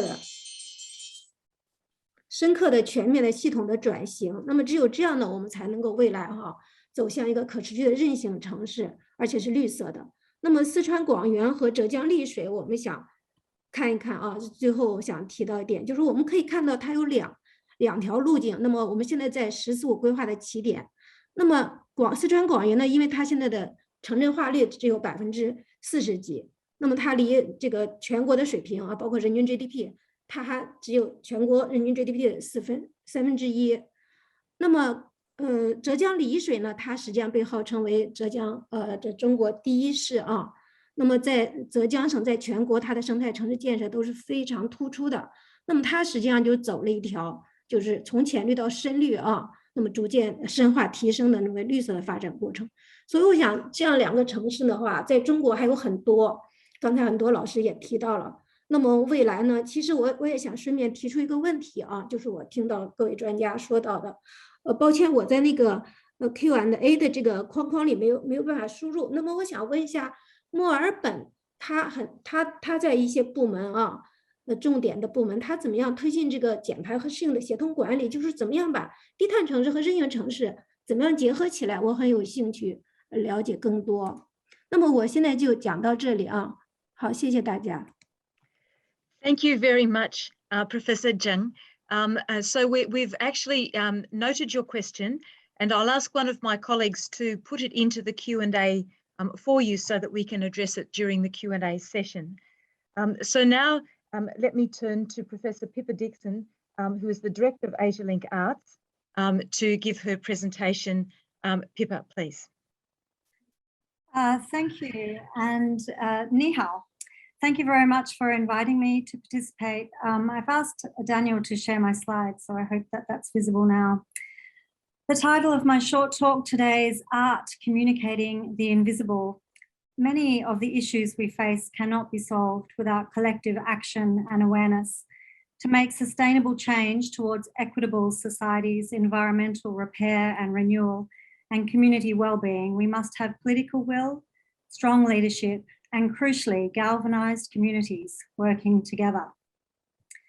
There is a critical role for cross-sectoral approaches and artists as central players in analysing and interpreting the world around us, and for substantial investment in multi- and cross-disciplinary approaches. Artists bring new insights, perspectives, and solutions with the capacity to deliver fresh interpretations, otherwise unseen perspectives. And through creativity and new forms of expression, they can ignite the imagination, making the inconceivable and complex visible and accessible. In addition to this, there is a case for well-scaffolded intercultural approaches, further deepening the opportunity for new understandings, while also supporting exchange to amplify innovation and unlock problems through cross-cultural sharing. I believe this is essential for global issues we collectively face. Just hold that slide, please, Daniel. All around us, we see human impacts, and nowhere more visibly than in urban areas. Yet so much is invisible and harmful to diverse flora and fauna, such as our waterways, which act as a barometer for our actions, large and small. They are a drain and catchment and can create unsafe environments for biological diversity, as well as recreational use. I would like to share 3 projects that communicate this idea that are all based in Hobart, Tasmania, locally situated and globally relevant. As the former and founding CEO of the Glenorchy Art and Sculpture Park, I conceived a program, Swimmable, Reading the River, from 2013 to 2018 with Jodie Newcomb from Carbon Arts. The multi-year program was developed to highlight the role of artists in bringing new approaches to persistent and wicked problems, and importantly, making steps to address and improve the estuarine health of the Derwent River through data-driven artworks. Amphibious Architecture by New York-based Australian artist Natalie Jeremijenko was an ambitious, somewhat fragile light array conceived to provide information about the health of the Bay Area, once a popular swimming spot, but over the past century an increasingly polluted and unswimmable area due to industrial impacts, paper making, and heavy metal contamination from the nearby zinc works. Through sensors, Amphibious Architecture monitored dissolved oxygen levels below the surface. Short, transparent poles housed lights that in real time ranged from red to green according to the level of dissolved oxygen in the surrounding water. Then activated, next slide please, Daniel, through a text message was sent to the installation and a reply returned to the user, creating a conversation between river users and the river. Through the same program, we also commissioned a poetic, next slide please, Daniel, a poetic project, an enigmatic project, by artists Justy Phillips and Margaret Woodward. The Fall of the Derwent, 215 to 217, is an ongoing experiment in hydrographic publishing. This fictionella also includes Fall of the Derwent 216, A River Settles in Its Own Cans Underwater 216, and Walking the Rivers Derwent 215 to 216. As part of the Swimmable program, the artist composed a participatory score, which is downloadable as a unique script from the former GASS website and available at fallofthederwent.net. Next slide, please. The artists state the levels of energy stored in the river determine what percentage of the hydrographic score is downloadable. Approaching the Derwent River at Elwick Bay as a living organism of flows, metabolisms and exchange, this project invites GASS visitors to experience the river beyond its boundaries at Elwick Bay by drawing into experience its imperceptible unrecordings, physical, poetic, real and imagined. Next slide, please, Daniel, as some of the images from the downloadable score and some of the texts. Next slide, please.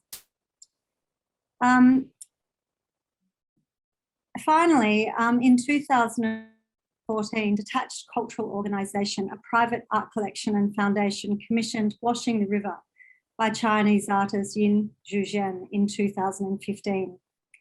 Yin built a wall of ice on the Hobart waterfront using frozen, polluted water from the River Derwent. People were invited to take a mop or brush, please, next slide, and wash the wall of river water, symbolically cleansing the dirty water as the ice slowly melted and returned into the estuary. This work was first presented and performed in Chengdu in 1995 after the artist discovered the polluted condition of the Funan River in Sichuan province. Performed globally many times since, these itinerant installations resonate with local communities and build bridges in awareness about post-industrial impacts and the collective actions we can all take. Thank you.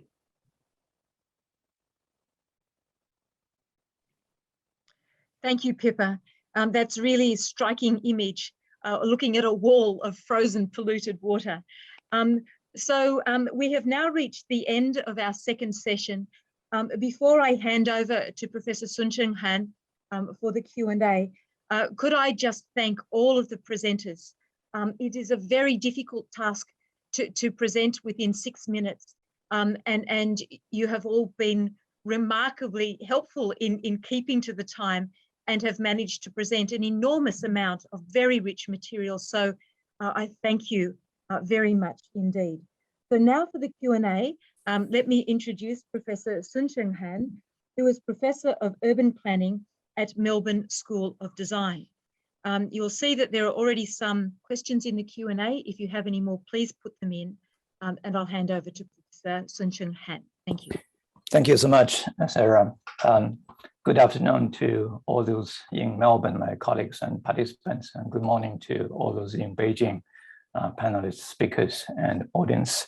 I believe we have about 15 minutes to answer some questions and have some discussions. We have just listened 8 presentations from the 2 sessions, and the questions are mainly addressed to the speakers in these 2 sessions. So I'm going to read some of the questions from the Q&A function, and I would encourage you to continue typing your questions if you haven't done so. We got the first question regarding to the city circle or urban circle in Australia, Melbourne in particular. There is a translation about the original question, which was written in Chinese language. In English, it reads as, what are the features of the urban circle in Greater Melbourne in Australia? And how do we manage the relationship of the space between the neighboring cities? Probably just a very brief note about this urban circle, which is currently a very popular planning and policy concept in the Chinese context. It's slightly different if you understand just purely based on these 2 words as urban circle. But conceptually, it's something like city and its region, and in particular refer to metropolitan Melbourne or Great Melbourne area. Your answer could emphasize on how City of Melbourne is coordinating with other local government areas. That's a possible area to elaborate on. Or you can talk about how metropolitan Melbourne, if we define this area with 31 local government area, collaborate with cities surrounding this metropolitan area, cities like Geelong or Ballarat and Bendigo. So the relationships in that area is another particular interest as related with this question. I guess I would welcome my Melbourne colleagues to comment on this question. Anyone want to take that? Judy, I see your screen's on. Thank you, Sun-Cheng.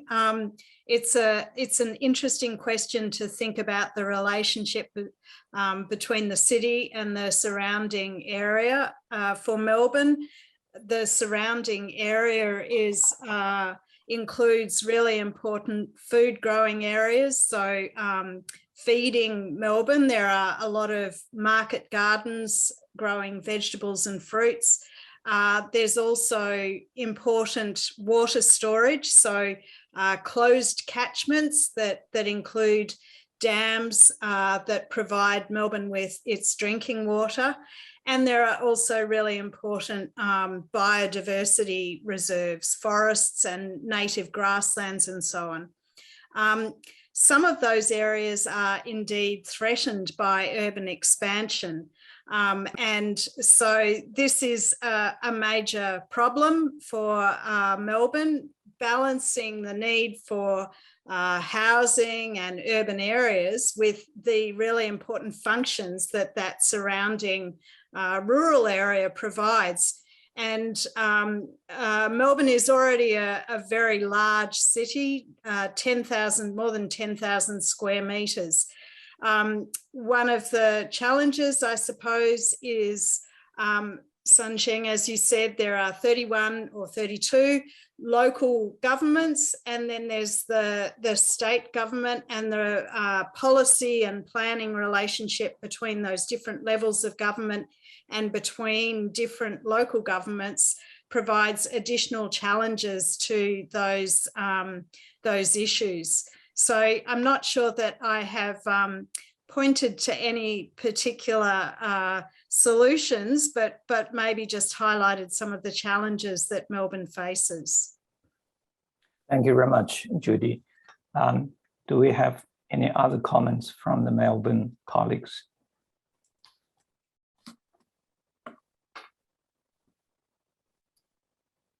Yes, Cassie, probably, yeah, you speak first. I saw my colleague Michele jump on. I was almost going to ask back to Judy whether she could elaborate on her work, in particularly looking at intermediaries, because I know that, you know, we've been talking a lot about city to city networking, and I think within the greater Melbourne region, acknowledging your work again, Judy, you know, there's a lot of collaboration between the cities within those 32 metropolitan governments that Judy was speaking about, but the role of you know, intermediaries such as universities, such as organizations that that work with cities to connect up that collaboration, I think are really important. So sorry, Sheng, just handballing back to Judy, and I can see Mark about to jump in as well. It's a great question. I think it's a really interesting question, and we have a lot to learn actually from China, how the connections work there. So I'd be interested in hearing from that. Thank you, Cassie. Judy, if you want to jump in, that would be great. Then we move to Michele. So very briefly, thanks, Kathy, for the prompt. Indeed, intermediaries, I recently did some research on this issue, looking at intermediaries who facilitated the development of a metropolitan urban forest strategy that covers across all those 32 local government areas. And I think we have heard in this very interesting seminar already today the importance of collaboration between different sectors, and intermediaries, those people who can link between different groups, who can assist with sharing knowledge and expertise and being able to build sectoral understanding between different groups, is really critical in facilitating sustainability. I'll hand over to my colleagues to elaborate further. Thank you, Judy. Michele, do you want to say something? Not as articulated as Judy, unfortunately, who is the right person to answer the question. But I thought I'd potentially flag something else that isn't as blatantly discussed at the moment in Australia, that is actually quite common in, say, for instance, the United Kingdom, as an approach, which is not just thinking about the circle of Greater Melbourne, but then there's many elements of it in the, I guess, interdependencies of the system of cities and towns in Australia. So we can think about waste generation in Melbourne as a Melbourne or Greater Melbourne problem, but the 2.5 million tons of plastic generated in Australia travels between and is generated jointly by cities. So the relationship between Melbourne and Sydney on that front, even at really great distances, becomes critical. So I guess there, to me, the plea would also be that on top of the need for a metropolitan point of view and greater city point of view, there's lots to be learned about large area like Pearl River Delta in thinking about the system of cities, not just individual urban areas. Great point, Michele. Probably we come back to that point again if you've got time in this discussion session. Mark, you got any comments to add on? Certainly, the 都市圈 actually, the Chinese concept is much powerful, as the Song mentioned, you know, like a lower Yangtze Delta, you know, the 1 hour sort of what's it called, 1 hour travel sort of it's quite a powerful mechanism, but we don't have here. We don't have other parties. We do need a party secretary, maybe make that happen. But the Chinese, the cities, mayors, the association working together make these issues handled, I think, more powerful, more top-down, and more planning, I guess, than ours. Ours have a unique way to coordinate and the relation between a neighbor municipality or cities. Yeah. Thanks for the comments, Mark. That's great. I think because of time, we have to move fast. Professor Zheng Yan raised a question at the end of her presentation. She was wondering about the coordination processes and possible issues involved between different government departments in planning and implementing low carbon city or resilient city ideas. So her question also is particularly about Melbourne's situation, probably can be expanded to some Australian cities in other states. I wonder if any colleagues wants to comment on this one. So the question is about collaboration between government departments in implementing and planning low carbon cities and resilient cities. Yes, Judy, please. Thank you for the question and thank you for your presentation. Very interesting. I think that this is a challenge shared globally, is the tensions and conflicts between priorities for climate change action with business as usual approaches. For example, rather than a shift to active transport such as walking and cycling and public transport, we're continuing to see large amounts of money invested in freeways. And many urban scholars, for example, highlight that this is not consistent with a sustainable future and with a future that is really taking into account climate change. So I think we can see some interesting developments. For example, you know, the Victorian government has instituted the Climate Change Act. However, there are still tensions and powerful forces that can direct infrastructure funding to areas that arguably will not progress climate change action. Thank you so much, Judy.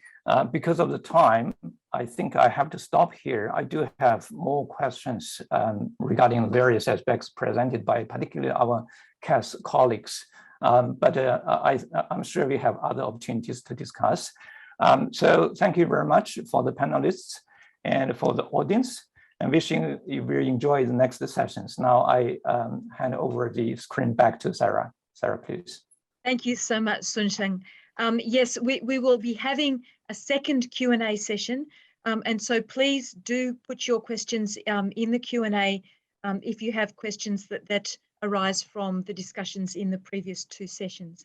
But now we have sessions 3 and 4 coming up, which are very exciting. So session 3 is talking about green building.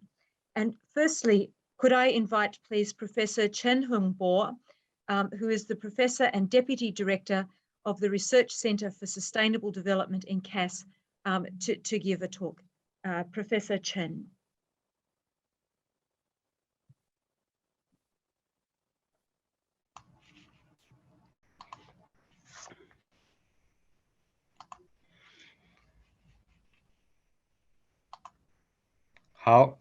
各位好，能听到我吗？能听到，能听到。我视频打不开，我把视频打开啊。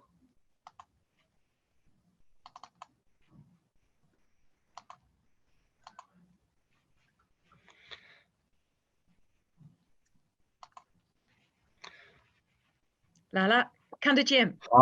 好，各位好，墨尔本同事下午好，北京同事上午好。我叫陈洪波，来自中国社会科学院生态文明研究所。我今天给大家分享的一个主题是这个低碳建筑标准，就是在齐齐哈尔我们做的，齐齐哈尔市做的一个项目，看看齐齐哈尔他们在低碳建筑标准的这样一些实践。齐齐哈尔是中国算是最冷的城市之一，从地图上我们可以看到，它是在中国东北部，你看从地图上看，左上角这个地方，这红色的地方就是齐齐哈尔，它的纬度在45度到48度，北纬45度到48度，它的冬天呢又长又冷，它全年的这个气温平均气温大概也只有0.7度到4度，这个每年至少有5个月的时间，平均气温在5度以下，在0度以下。洪波，我们看不到屏幕。哦，对对对，不好意思，我给大家分享一下。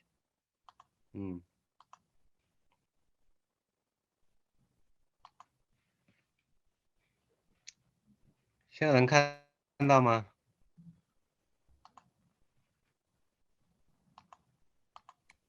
没有，共享了吗？正在共享。陈老师，您可以共享一下屏幕。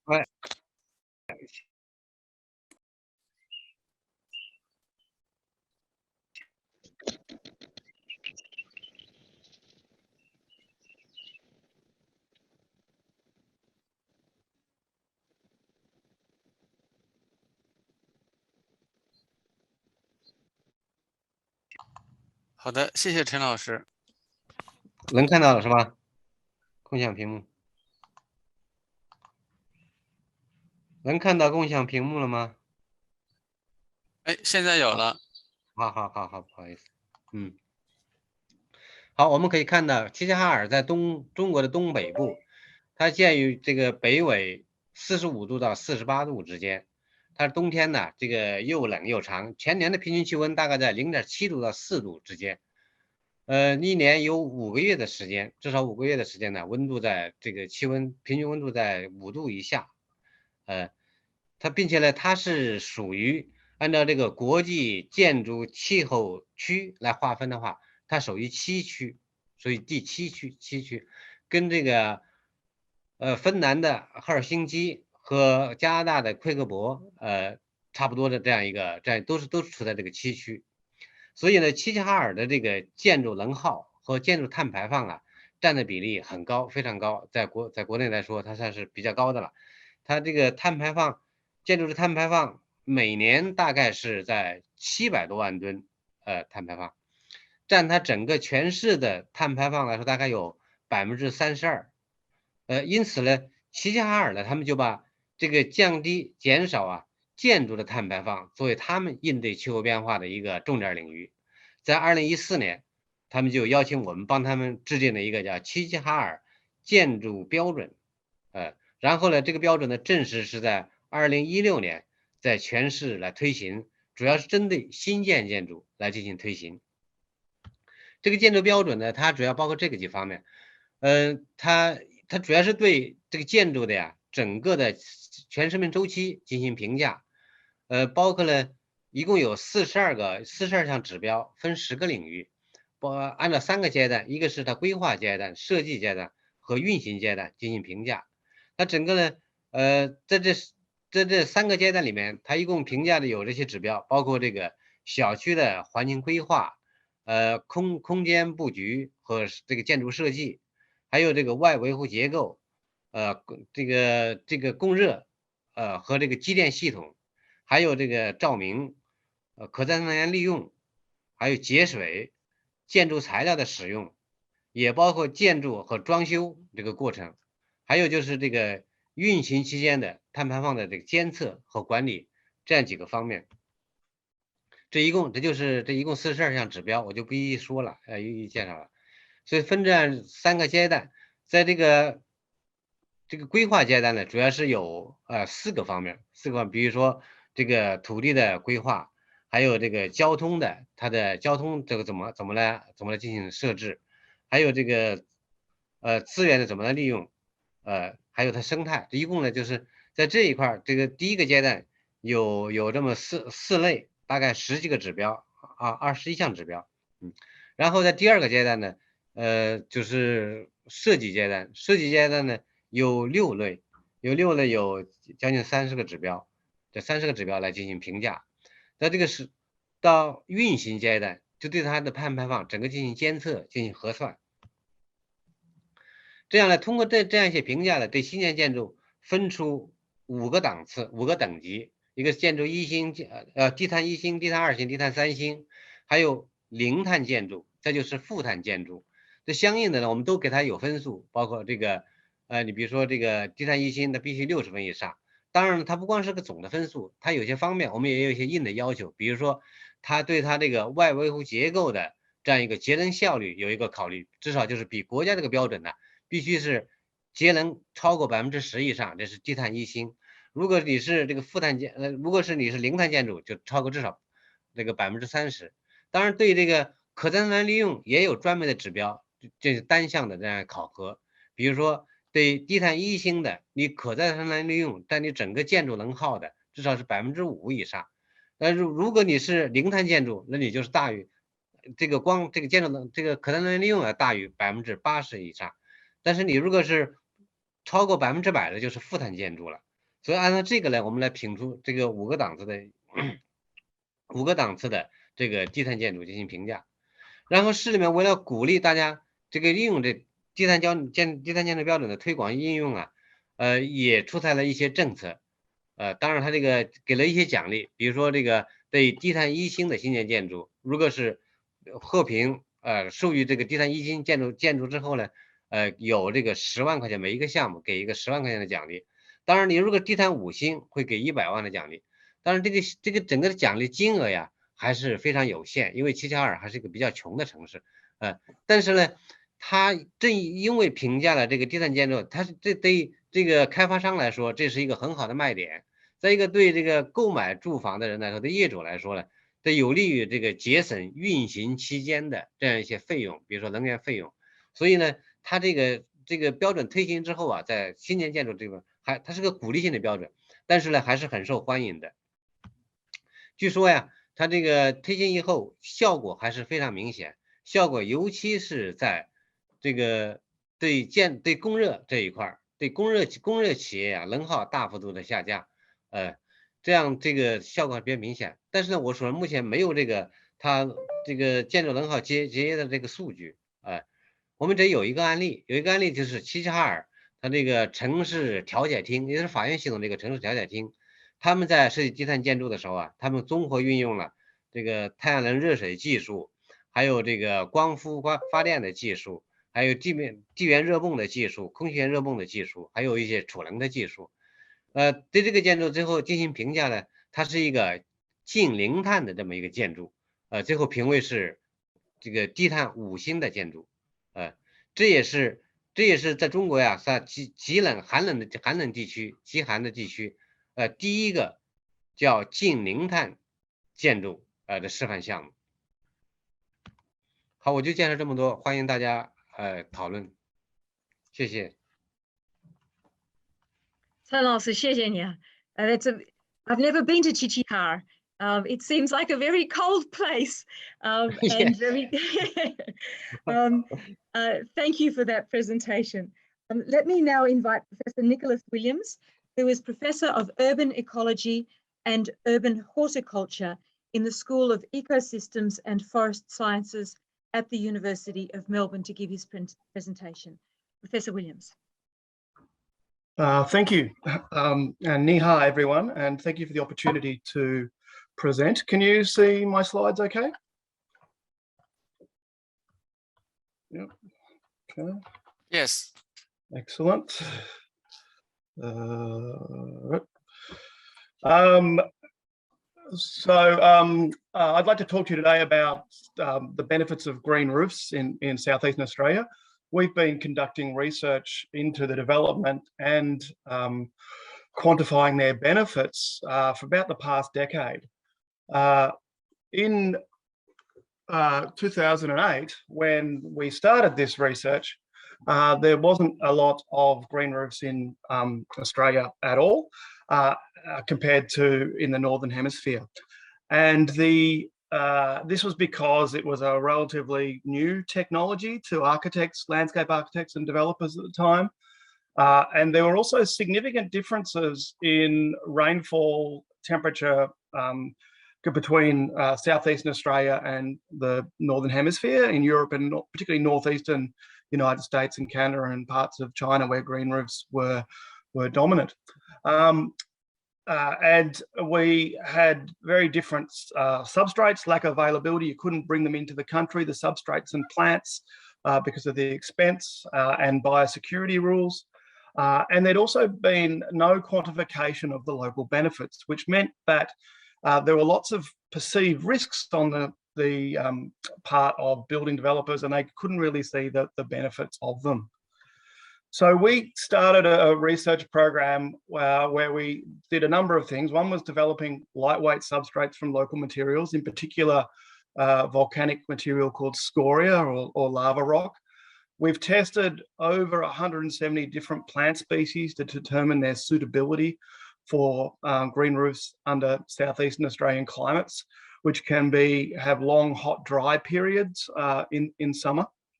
And we've quantified the hydrology and any energy benefits of these green roofs to provide information to building owners and governments around whether it's worth subsidising or encouraging green roofs in southeastern Australian cities.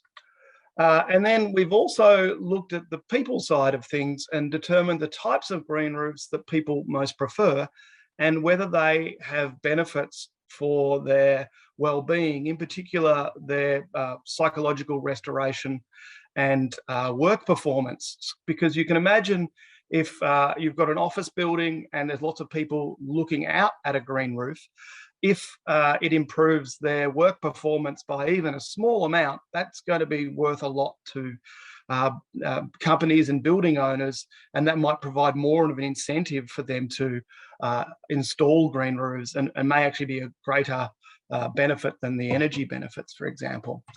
We've also investigated the biodiversity using those green roofs. I'm an ecologist, and this is particularly of interest to me. Key to all of our research has been the establishment of a green roof research facility at the university's Burnley campus, which is 5 kilometres from the central Parkville campus, but located in what is effectively a botanic garden. And we've got a series of demonstration green roofs and research roofs, as well as extensive glasshouse facilities where we've been able to do this research. So some key findings of our research has been that if we can add biochar to our scoria substrates, it can really improve plant survival by increasing the amount of available water for plants. It also really makes them a lot lighter, which means we can have deeper substrates on the same roof with comparable weight loadings. So that's been a key thing. In terms of quantifying the benefits, we've found, so we've had a large hydrology and energy research program. We've found that a 10 centimetre deep green roof can retain up to 73% of Melbourne's annual rainfall. So that's a massive amount of stormwater which we are preventing going into our creeks and rivers and can really improve their health. So consequently, the water authorities are very interested in green roofs. In terms of their energy benefits, we've found that 150 mil deep green roof, if you add that to a one-storey office building, it can reduce annual heating by 65% and cooling by 35%. So they have significant energy benefits, but it's a more expensive way of gaining those energy benefits than, say, adding more insulation. But when you add them together, all these benefits together, you do have a reasonably compelling case to introduce green roofs in southeastern Australian buildings. We've also found that people prefer flowering meadows on green roofs when we gave them a choice of different types of vegetation. And we found that this can sustain their attention at work and improve their, I guess, their resilience and can also improve their work performance. But that's only if they have competence in those tasks. If they're not competent in those tasks or not as familiar in those tasks, it doesn't have as much of an impact. So what our research has had a significant impact, we'd argue. Our substrates and the plant pellets we've tested and proven are now used commercially on many green roofs throughout southeastern Australia, and there has been a huge increase in green roofs in Melbourne since 2008. And obviously this is not all due to our research, but we like to think that we've played a bit of a part in that. And what we have done is provided the evidence base for state and city green roof policies, such as the green factor tool, which Judy was talking about earlier. And this has given governments the confidence to be able to say, well, we can either incentivise or put requirements on green roofs for their environmental and other benefits, and gives them the evidence base to be able to do that. So this is just a brief overview of what has been a long research program, and I'll be more than happy to answer any questions later on or in emails from people in due course. Thank you very much. Thank you very much. And I'm waiting for you to tell me how to grow a green roof on a sloping roof, but that's for the question and answer session. We can do that, Sarah. You can do that. Marvelous. Thank you. Now, Professor Jiang Wei, could I ask please to give your presentation? Professor Jiang Wei is professor in the Institute for Ethnology and Anthropology at CASS. Professor Jiang Wei.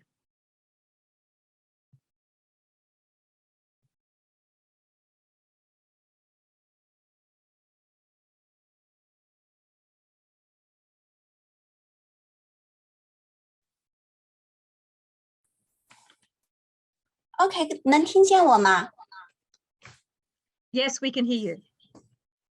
OK， 能听见简老师。谢谢主持人，谢谢莎拉，谢谢各位老师。OK， 非常荣幸能有这个机会参加这个会议。我想给大家分享的是2个绿色屋顶，一个是浙江的一个案例，一个是来自广元的。浙江是我的故乡，广元是第2个故乡。Okay, here's I have a short video for my first case, 云乡 community. 世上唯一不变，是人都善变，路过人间。爱都有期限，天可怜见，心碎在所难免。以为痛过几回，多了些收敛。Okay, really eye-catching, isn't it? Yeah, but truth be told, the officials there told me most of the residents had little willingness to do that at the very beginning. So the officials made great effort to push forward this issue. The right are the pictures I took in Donghai Park community in Zhejiang province.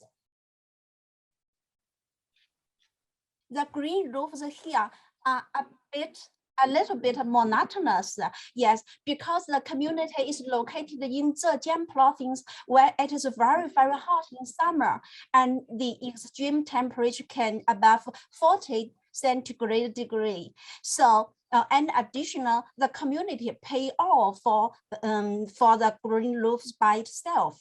So the managers prefer and also are more flexible to choose more functional and more economical way like this, rather than the ornamental application in Guanyuan. Actually, the meadow-like roofs like this really functions, which can lower the temperature by 2 to 3 centigrade in hot summer, and also proved very easy on the eyes. But the approaches of these two community are quite different. And let's shift to the second slide, third slide. Concerning Yunxiang community, it is almost by a top-down approach. Please look at the left chart. What drove it to green roofs is mainly the administrative motivation called performance assessment from top down. In this case, to adhere to the national call for climate change mitigation, the local government addressed much effort on low carbon policy measures from provincial and municipal and until to the lowest level of community. In this case, residents are relatively passive, while the local government plays a very active and instructional role. The local agencies provide nursery stocks, or they launched pilot programs and organized competitions, online exhibitions of green roofs, or other activities to stimulate residents to participate in green roofs. With regard to Donghai Park community, it is roughly by bottom-up approach. Please have a look at the chart on your right side. This community has demand for stronger market competitiveness, better tourist experiences, better reputation by green building certificates, as well as social responsibility. All this push it forward to take green initiative, and this in turn helps it gain the tourist preference, then market advantage, and gradually upgrading standards at an upper level. Finally, promoting low carbon development. Comparing with the two different cases, we found that the best way is to a combination of top-down and bottom-up approaches, and administrative measures should plus market stimulus, and also to take localization and resident preference into consideration. Okay, so much for my presentation. Thank you for listening. Thank you, Professor Jiang. That was a lovely presentation, and thank you for being so timely. Now let me ask, please, Dr. Sohail Sabri, who is Research Fellow in Urban Analytics at the Centre for Spatial Data, Infrastructures and Land Administration at the University of Melbourne. Would you give your talk, please? Thank you very much, and very welcome, everyone. I'm actually presenting on behalf of the Center for Spatial Data Infrastructure and Land Administration about our projects we have done with the Victorian government and the University of Melbourne on digital transformation. So I will actually present a little bit about the digital twin, the meaning of the digital twin. So what does it mean? We actually borrowed this term from the manufacturing, and at the moment the topic is increasingly spreading towards different disciplines. In general, the digital twin is the digital representation of the real world, and we actually have three major components here. One is the physical products and the real environment. The other one is the virtual products and in the digital environment, and the connection of these two. So at the University of Melbourne, we developed a digital twin proof of concept for Victorian government to test the idea of the future planning and land administration and building management. So in our digital twin, we actually considered three major components: the data, model, and the script. These actually create capability for the researchers to run the analytics, run the simulations, and make the visualizations towards helping to generate the knowledge, intelligence, and insights. To give you an example for some of our capabilities in the building and city level, we actually developed the planning support system, rule-based building envelope, control development. So the rules can be tested against the sustainability and any other codes that are available in the planning schemes, which helps the decision makers to understand what are the implications of their rules on the city. Integrating that with the third-party tools so that you can actually connect to the simulations and inform the designers the implications of the future design and impacts. This is the Fisherman's Bend campus the University of Melbourne will be having in the next few years. And we designed and we simulated the impact of the public transport stations on the people's movement and the disease transmission. Another aspect is the integrating the past, future, and current buildings in one platform to understand what are the implications of the designs and the rules on the urban morphology, the impacts on the open space and the services. Another example is again back to the Fisherman's Bend, is about the, visualizing and assessing against the current situation from the visual aspects, and definitely the viewshed analysis, the aspect that will be helping us to understand the impact of high-rise buildings.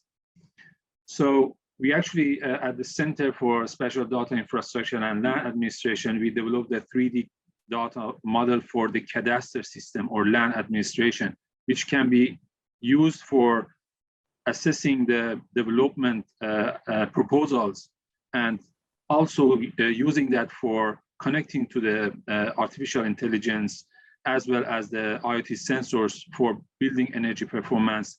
And back to Nick's presentation about the green roof, green facade, where we actually working with the landscape designers at the ABP to understand how we can actually use this digital twin for that purpose.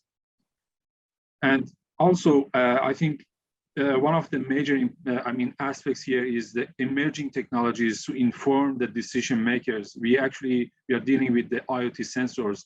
The sensors are everywhere now.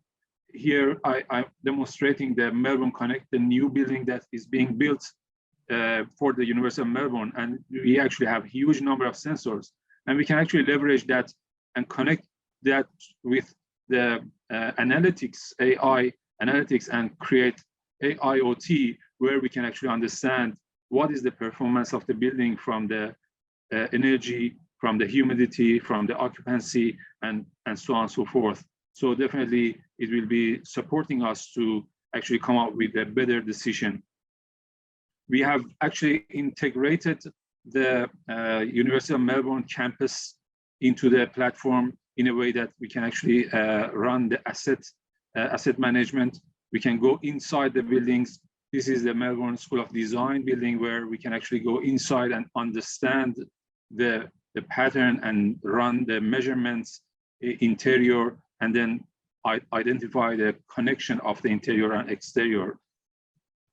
Another aspect is about the energy performance of the building. As I mentioned, we actually connect to the sensor networks. We can actually run real-time analytics. We can understand what is the performance of the building from the energy, as well as the occupancy. The Wi-Fi points will be helping us to understand what is the usage of the building and how best we can actually use the building in the future. With that, I thank you very much, and please feel free to connect to the digital twin platform and experiment with that. Thank you very much indeed. I will certainly do that. Now we have session 4 coming up, which is our last session for today, which is Sustainable Development Goals. And in this session, could I first call on Professor Wang Dong, who is the Director for the SDG Localization Program at UNDP in China. Wang Dong, could I ask you to give your presentation, please? Okay, thank you.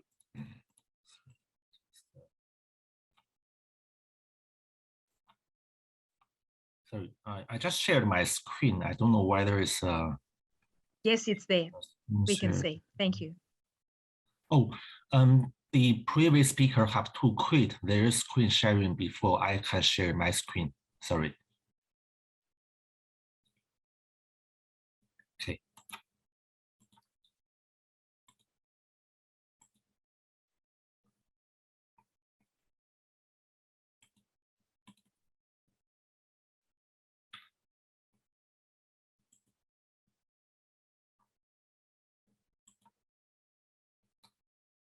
Hello, I think my screen is now ready for reading, right?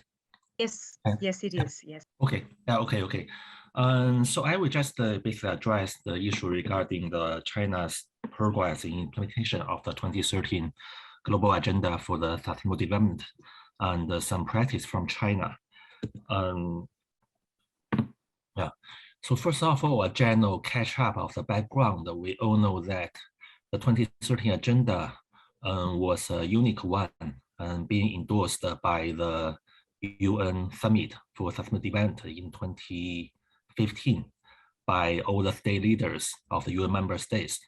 And this agenda actually applied as a post-MDG era agenda, applied to both the developing world as well as the developed countries, which means that both China and Australia was all on the agenda. And during the UN reform that happened in the year 2018 and 2019, UNDP was further assigned the role to coordinate and support the implementation of the agenda globally on the ground. For China, that we see the China state leadership attached a high emphasis on this agenda. For example, the Chinese President Xi Jinping, he in different kind of occasions, such as the UN General Assembly meeting at the G20 and the BRICS meeting, he always called for corporate efforts for countries to jointly implement the agenda. He also committed that China will not only be a participant, but also be a contributor to the agenda to accelerate the progress, both in China domestically and internationally. And we see that now it's already 6 years past, and from this snapshot by the UN headquarters and delivered by the UN DISA, we see that China has progressed quite well in the SDG progress. For example, among the 165 countries being assessed, China is ranked number 47 and achieved the SDG index score of 72. And more especially, we see here is a spillover score, which refers to the China's contribution to all other countries, which means that the effect of the China's progress can have a positive effect of other countries. It's a quite high score. For each individual goals, for example, on goal 1, ending poverty, China already achieved the universal elimination of the extreme poverty by 2020. And on the goal of the quality education, China already achieved. And there's quite a few other goals, for example, on the zero hunger, the good health care, gender equality, clean water and sanitation, affordable energy. China all have some very good positive progress. But in the meanwhile, we can also see some gaps and challenges. Now, the recent gaps are mainly on the biodiversity. For example, on goal 15 and goal 14 refers to the biodiversity preservation on the land and in the water. This is some challenge for China. And the goal 10 on addressing reduced inequality, China is also being marked some challenge. This also can be linked with China's most recent agenda in achieving common prosperity and reduce the income gap. To support this progress, China actually applied quite a few different kind of campaign. For example, starting by the year 2016, just 1 year after the SDG was announced, China already included the SDG and the overall agenda into its 13th National 5-Year Plan. And this has been again emphasized in this year newly released China's 14th 5-Year Plan. And by 2016, China already established a cross-ministry level coordination mechanism group, which consists of 47 ministry level entities jointly coordinated by the Ministry of Foreign Affairs to coordinate all the efforts, policies, strategies within China to support the SDGs. And in the same year, China also submitted its national plan for implementation of the agenda to the UN General Assembly, representing China's commitment. And in the year 2017, 19, and 21, for 3 times, China released its national SDG progress to reflect the priorities, progress, and challenges in different areas. And in this year, China submitted to the UN General Assembly of the voluntary national review, which can be as a national endorsement of the progress assessment. And starting from the year 2018, China also announced the 6 national SDG demonstration pilots, which have a more featured, focused and concentrated efforts in the local level, namely in city level, to promote SDG progress. So I think the time is up. I will be stopped here and hand over to the next speaker to further elaborate on our work. Thank you. Thank you, Director Wong, for your very interesting presentation. Now, let me please go to the next speaker, who is Professor Sarah Bell, who is the City of Melbourne Chair in Urban Resilience and Innovation in the Melbourne Sustainable Society Institute at the University of Melbourne. Sarah, please.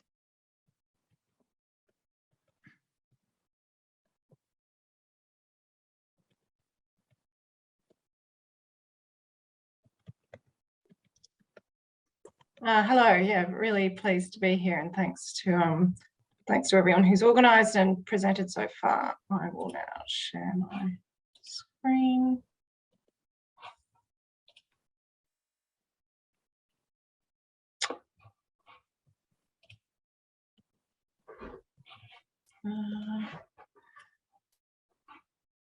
Right, so today I'm going to talk about urban resilience and the Sustainable Development Goals.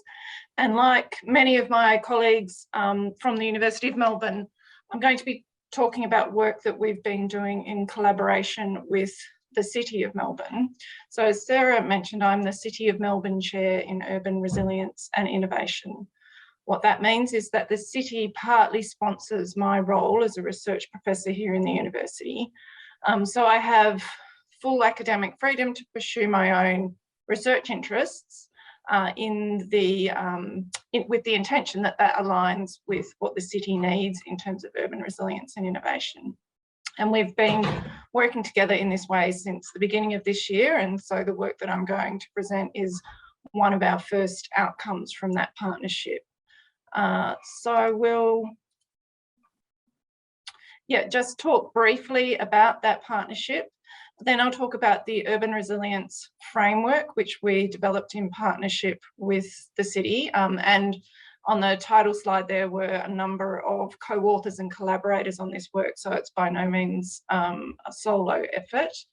And then I'll talk briefly about what that means for the Sustainable Development Goals.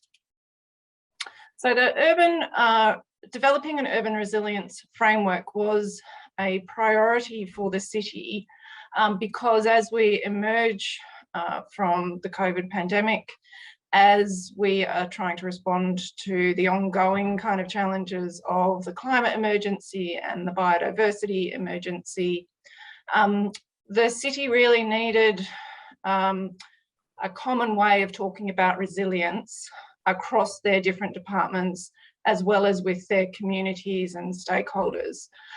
So urban resilience is an idea that has been around in policy discourse at various international and local levels for really the last 10 years. And discussions and understanding about resilience have developed in that time, but there is a risk that there are many competing definitions and it can be a bit confusing for policymakers and communities to really be able to understand what resilience is and what it might mean in practice. So we worked with the City Resilience and Sustainable Futures team in the City of Melbourne to run some workshops and undertake a literature review to produce for them a framework for resilience, which looks like this. So we've adapted previous work that's been done by lots of academic and policy and third sector actors and authors to come up with this definition of urban resilience as the capacity of individuals, communities, institutions, businesses and systems within a city to adapt, survive and thrive, no matter what kind of chronic stresses and acute shocks we experience, and to positively transform as a result. Now, our understanding of resilience, for many people, resilience is thought of as the ability for a system to bounce back from a shock or a stress or a disruption. But what we're seeing coming out of the COVID pandemic is that people collectively are saying we don't want to bounce back to where we were before. We want to bounce forward, or we want to build back better has been a slogan that's also been quite widely spoken about. So how can we not just think about maintaining the status quo, but using resilience as a way of thinking about how we might actually achieve sustainable development? So resilience then has a series of characteristics which in the initial persistence and recovery characteristics refer to some of that bouncing back, you know, coming back to where we were. But more importantly, how do we adapt to learn from the experience of shocks and stresses? And then what's our capacity to transform to achieve more sustainable development, more sustainable cities in response to shocks and stresses? We then further develop a series of 10 qualities of resilient cities. So if you're thinking about how might you assess how resilient your system or your city is, here are some concepts that provide some foundation there. So resilience is mentioned in the Sustainable Development Goals. It's a specific part of the headline for Goal 3, which is make cities and human settlements inclusive, safe, resilient and sustainable. But very clearly it underpins a lot of other goals. So resilience is very important for infrastructure goals. It's very important for energy and water. And if you look at our qualities of resilience, we see things like diversity and inclusion, which also refer to some of the other goals on gender equality, for instance. So resilience in many ways is a cross-cutting theme across the Sustainable Development Goals.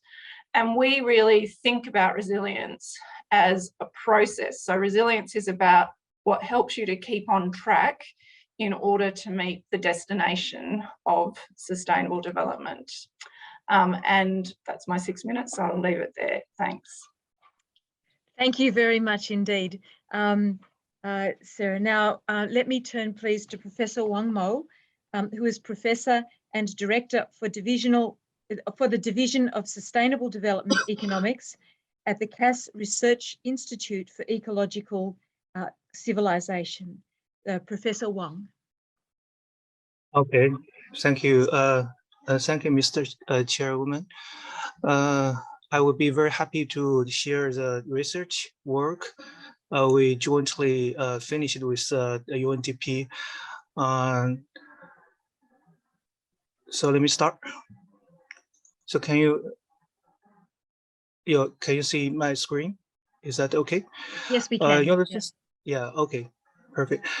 You know, we know that in the year 2015, there's two international conventions have been adopted. One is Paris Agreement, another one is 2030 Sdg agenda, and we are just following this process, and we have jointly last year, in the year 2019 and 2020, after the 2030 agenda has been adopted for 4 or 5 years, a lot of progress report has been released among the world, and we have noticed that Jeff Sachs from the United States, their research group has done quite a lot of job on this field. They have doing a city level assessment for SDG assessment report for United Cities as well as European cities, and so. And we also noticed some other regional organizations has done a regional assessment report. For example, Asia Pacific regional report on SDG assessment report. So we are just following this process. We have done quite a lot of work in China, and we have selected some cities to carry out the SDG assessment report. And this today I will share you the first city which is the Shenzhen city. Shenzhen is a very pilot city in China, also a very pilot city in the world. So we have done SDG assessment report for Shenzhen in the year 2020. And I would like to introduce our methodology first, and this methodology is under the instruction of Professor Pan. And we have done the Chinese city SDG assessment indexes, and we're using these indexes to assess the SDG progress in Shenzhen. As you can see, we have selected altogether 150 indicators, and we have compared with the UN index, SDG index system, and choose 115. And this 115 indicators there belongs to different P's, as you see in the right column. We can see the 5 P's, which is people, prosperity, planet, and peace and partnership. And you can see the 150 indicators, they're not even in different P's. We have quite a lot of indicators in the prosperity, as well as people. As you know, the prosperity contains quite a lot of indicators, which is very closely linked with economic development. And the people very much linked to the society indicators, and so for others. But you can see for partnership and peace, we only had 5. We got 5 or less indicators. So the innovation of this assessment methodologies is we are assess the whole process from the year 2000 to 2030. So we altogether have to assess 30 years long, and the differences between our methodology with others is that we not only assess the progress from the current days compared with 2000 years, but we also assess the target gap between current day and the year 2030. So that is I will briefing you the overall completion rate of the city of Shenzhen. After the very careful calculation of all the data, so we can have the final result. We can see the progress in Shenzhen is very much good. Overall completion rate is 91.53. And we also have different value for each piece. We can see for people, the completion rate is 79%, and for partnership is 94, for peace is 99, and 100 for planet, and 84 for prosperity. So you can see what is performance quite well.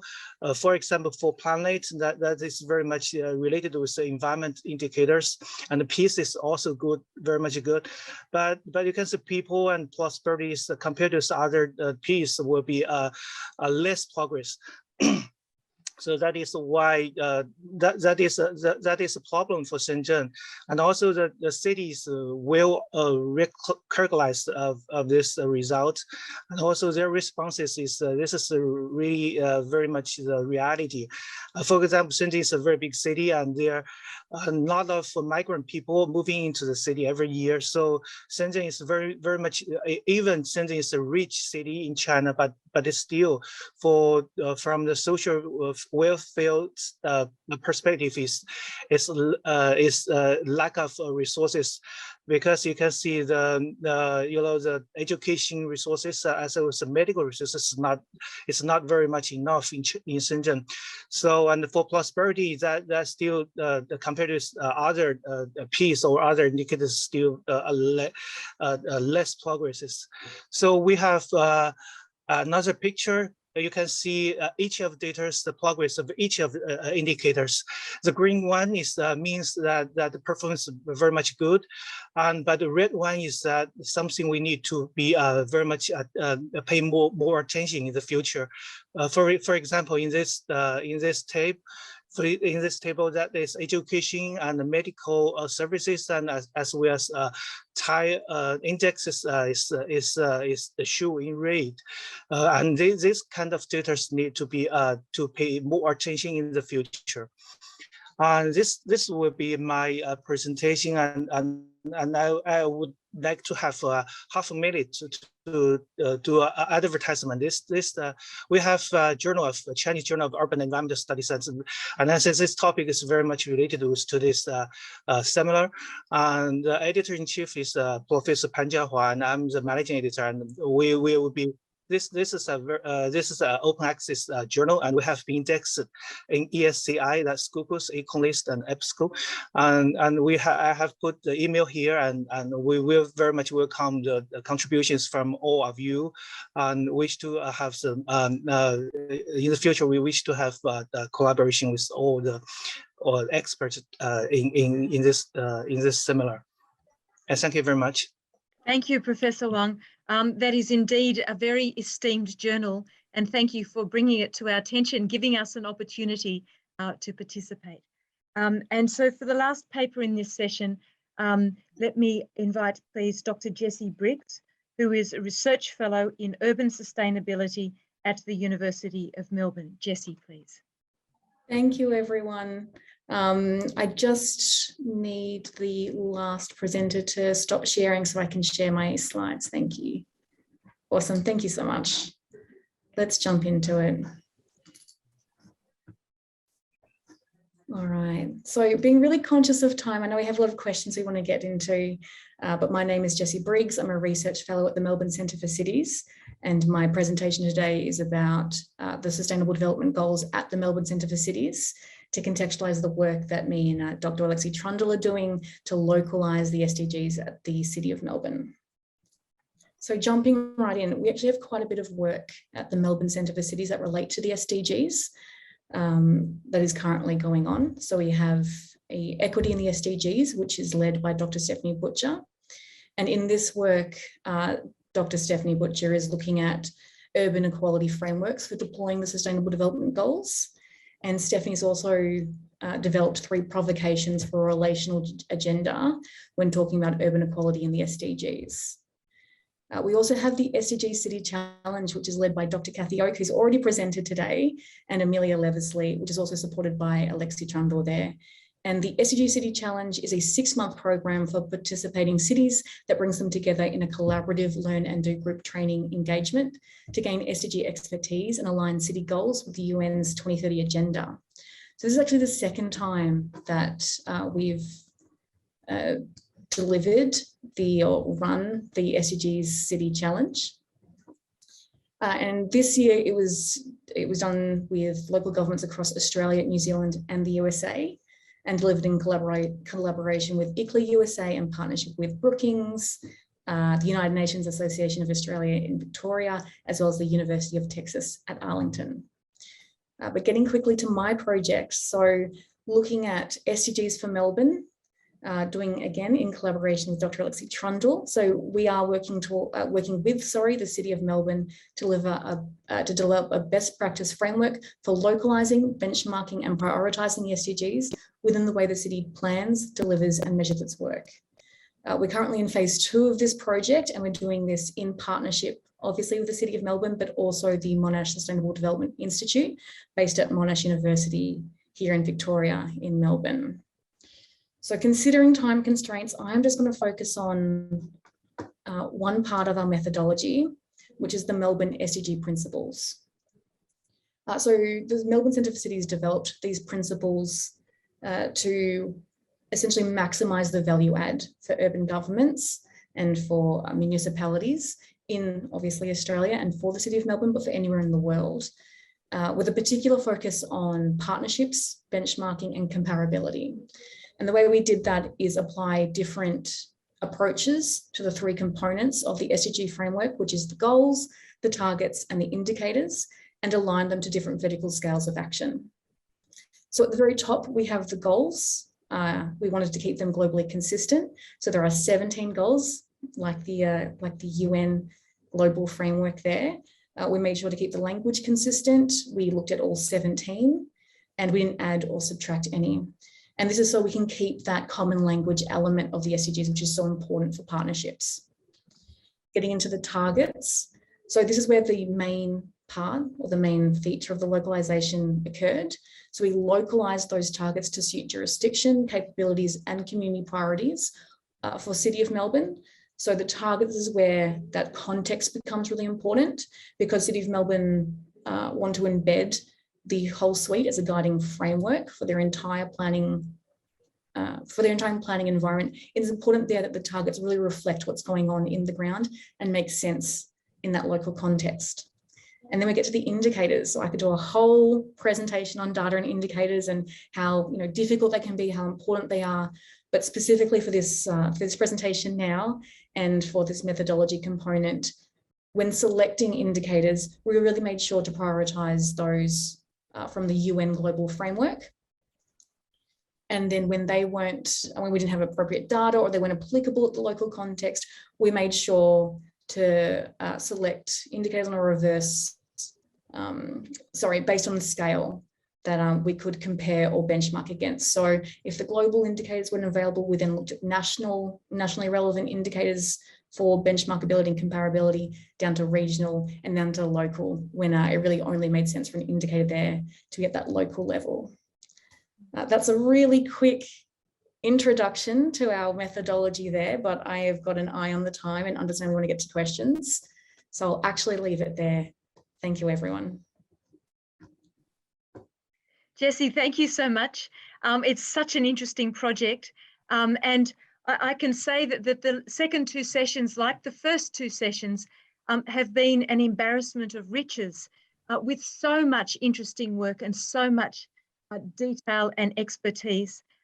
So I'm now going to hand over to Professor Chen Ying, who is the Professor and Deputy Director of the Research Centre for Sustainable Development at CASS, who will moderate the Q&A session. Can I just draw your attention to the fact that panelists, I think, have difficulty in putting their question in the Q&A. So please, if you have a question, put it in the chat directed to everyone so that everyone can see it. And for those people who are participants, please put your question in the Q&A. So I'll hand over to Professor Chen Ying now. Professor Chen Ying. Thank you very much. 非常感谢。我来主持最后一个部分的问答。我们现在呢收集到了一些问题时间非常有限。我们第一个收集到的问题呢，是这个庄贵阳教授呢提出呢，想了解一下呢关于这个澳大利亚在 NBS 就是基于自然的解决方案方面呢有哪些政策和行动。我们想请这个澳大利亚的同事呢来做一个解答，看哪位老师呢来解答一下。我们有2个发言呢都是有关绿色屋顶的。我是不是能够请这个 Nicholas William 教授呢？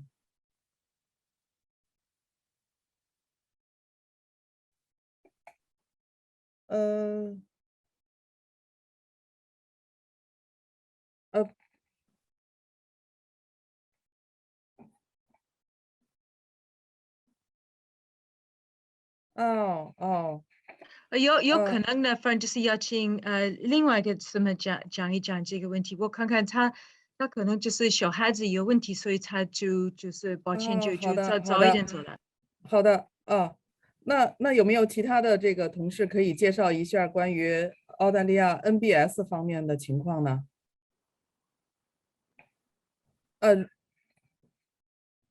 没关系，如果不方便，我们也可以在会下再交流。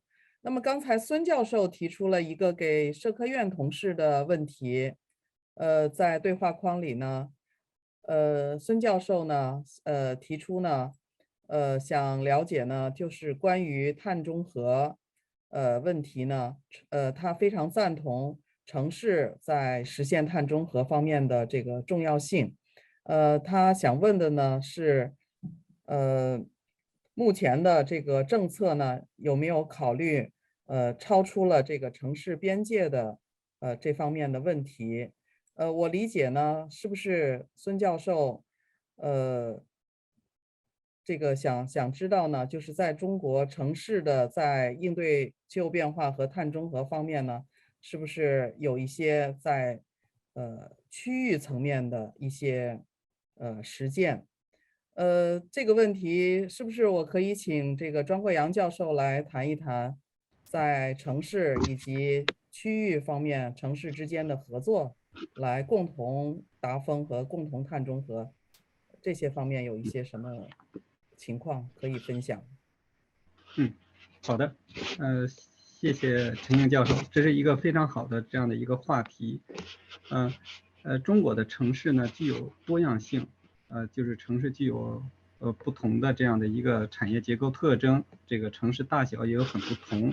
那么我们在中国的语境下讨论城市的时候呢，通常是包括农村，不仅仅是建成区。正是因为中国的城市呢，因为它的特征千差万别，所以说在中国目前呢，在推进区域的一个协调发展，就是把区域之间的这个要素流通的渠道打通，这样的话，在推进碳中和的这个进程当中呢，可以发挥更加协同的这样的一个作用。这也是我们当前这样的一个政策导向，我们中国在推进这方面这样的一个工作，包括扶贫方面都有很多的这个经验的积累。另外一个，在推进这个城市碳达峰、碳中和的过程当中呢，我们也不能忽视这个适应气候变化问题。很多专家都谈到这个城市韧性的这个工作的重要性。所以说我们在强调碳中和重要性的同时呢，也要把这个适应气候变化放在极端重要的这样的一个位置。因为现在极端气候事件的这个发生的影响，我们都感同身受。这是我的一点回答，谢谢。好，谢谢庄教授。我们还有一个问题呢，是一个中国的学者提出来的，他想问呢，城市化需要这个能源的生产，钢铁、水泥，这个中国的这个钢铁、水泥的产量都占了这个就是应该是产量很高的这个能源、钢铁、水泥的排放呢，占了全世界碳排放的这个总量的1半以上。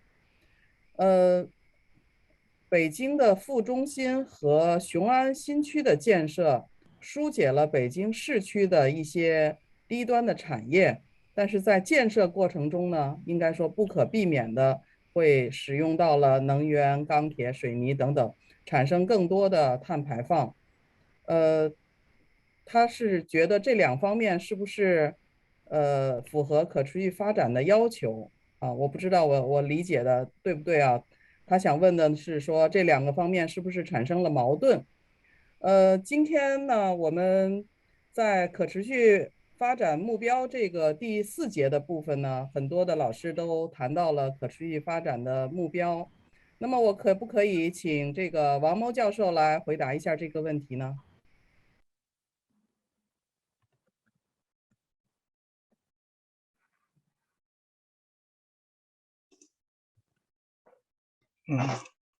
好的，谢谢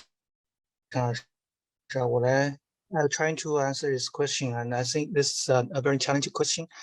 And first of all, I think we are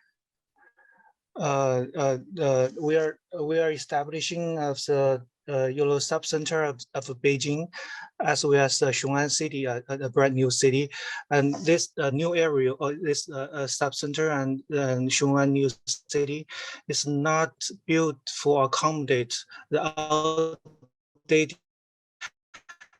It's a brand new city, and it's a very modern and very advanced city, targeted to be a very leading city of the world, and even a very leading city of China, even the leading city of the world. So they are trying to set up some kind of pilot of what the future city would look like. So this city are fundamentally not established for accommodate the outdated capacities. So that is some kind of idea I wish to clarify. And it's indeed that with urbanization process, we involved quite a lot of emissions. So that is why for developing country, China now still recognized, identified itself as the developing countries. That is why China is not issued or a emission reduction target as developed countries, because the urbanization and also the development of cities still need quite a huge carbon emissions. So this is my second point. And my third point is that even the moving of the capacities from one city or from one country to another country, does that means that is some kind of carbon leakage? Actually, the moving of the capacities to a new area or to a new city, that will be encourage the the city or the enterprises to employ the most advantage technologies. So in that sense, that moving of the capacities or to some another cities or to another countries might be involved in improvement of the facilities.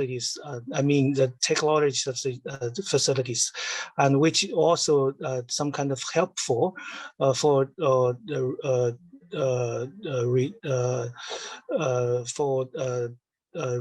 reduce carbon emission compared with outdated facilities. I just stop here, Professor Chen. Yeah.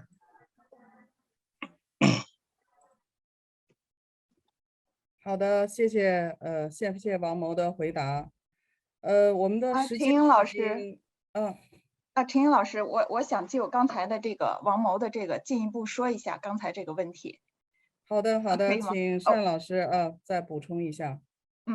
那个，因为刚才我听了是对我们的这个京津冀，包括我们北京的一些外迁，企业外迁和雄安建设，可能大家想，那么把一些旧的建筑这个拆掉了，或者是可能一些企业外迁又要进行大规模的新建的这样的一个建筑，是不是会引来更大的这样的一个碳排？我觉得这块有几个可以来回答。一个呢，就是我们雄安呢，实际上是中国的一个新型城市建设的这样的一个试点。那么中国呢，在这个雄安地区呢，将会采取更多的绿色、低碳、环境友好的这种建筑方式。大家如果去雄安去考察过，会发现那里保留了大量的旧建筑，就是过去的工厂区和过去的很多的建筑都被保留下来，并且赋予新的功能，再重新来使用。所以这个呢，一个是这个循环经济这一块是在把它的旧建筑在充分的发挥它的作用。第二个呢，就是我们知道这个建设雄安以及京津冀协同发展，很大的程度是因为原来的这个北京面临着过度集聚的问题，那么大量的企业、大量的建设在这里引发了很多的大城市病，而且我们知道北京是一个缺水型的城市，而且呢能源也需要从外面来调入，那么这样的大规模的长距离的输水以及能源的输送，实际上过程中是会有大量的碳排放的。现在我们在短期的过程中进行疏解，虽然在局部来看可能是会造成一些碳的排放的增加，但是从长远，从一个大的区域和一个长远的战略来说，实际上最终是会导致我们的大城市病得到了这样的一个治理，然后我们的城市的运转是更清洁、更高效，然后更低碳的。还有就是我们之所以要来进行这个京津冀协同发展是包括雄安建设，实际上是因为京津冀地区存在着这个发展不平衡的问题。那么像河北的很多地区，它需要进行产业升级。我们知道，就是这个碳排放里头很大一部分是工业产业的排放，然后它里头有很多的就是比如说这个重化工业、能源型的工业，然后它的这个生产技术相对可能比较低端，这个在河北是表现非常突出的，它的6大主导产业基本上都是高耗能的这样的一些产业，那么它需要转型升级，实际上是需要一些高端企业和高端人才的带动。那么政府呢，也是希望通过这样的一些疏解，能够把整个的河北的产业促进它转型升级，从更大的层面上促进这个碳减排和碳排放。所以呢，就是我们有时候可能看这个节能减排降碳，它是不能够光看这个局部或者是说某个建筑，而是应该把它放在更大的区域以及更长远的战略中来看。